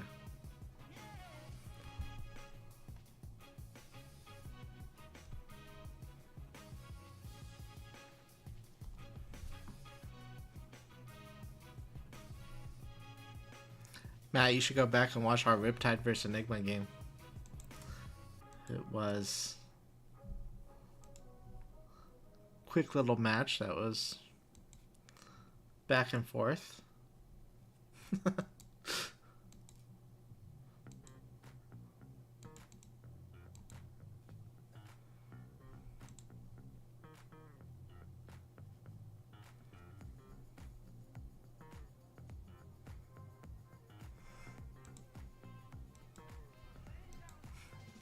Very fast.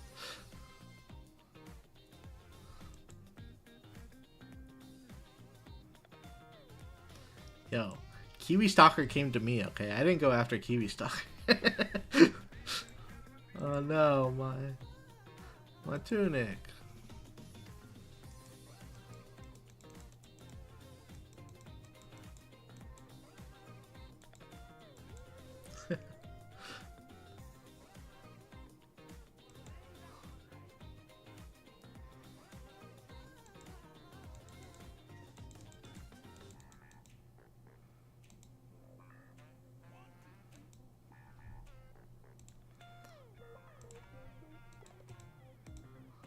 Yeah, exactly. Like, he left this dagger hit. What am I supposed to do? Not throw this for 5 with go again?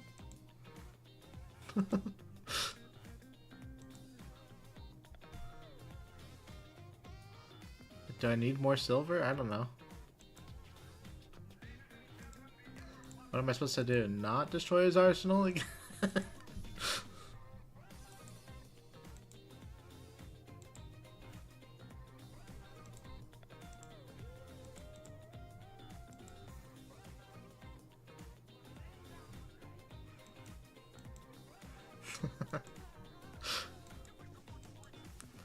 Alright. He's alive.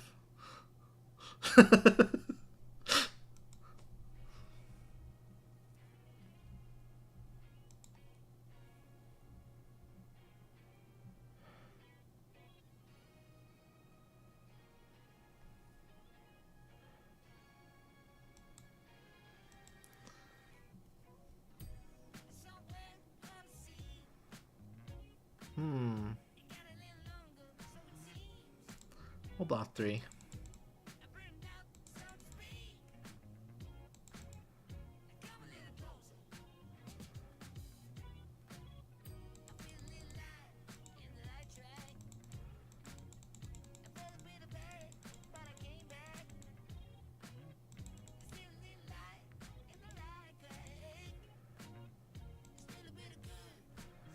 Should have blocked 2 more. Maybe.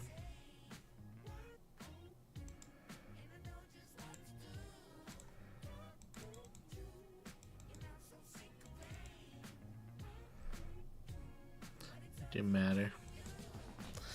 Tough. Yeah, it's a tough matchup for Mechanologist for sure. It was fun though. It was good. It was good. Good for new. A good showing for Cusco's deck.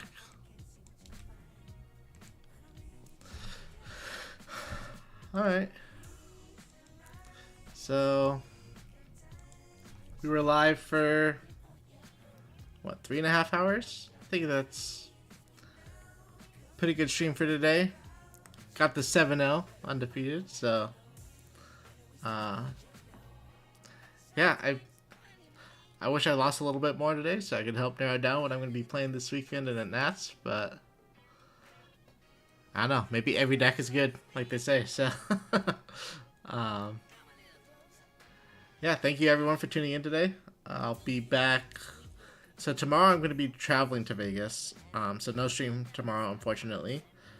I will be back on Monday, probably with a recap of what happened in Vegas, and then we will also be testing more Classic Constructed and Draft next week. We'll go back to the Draft queues, and then,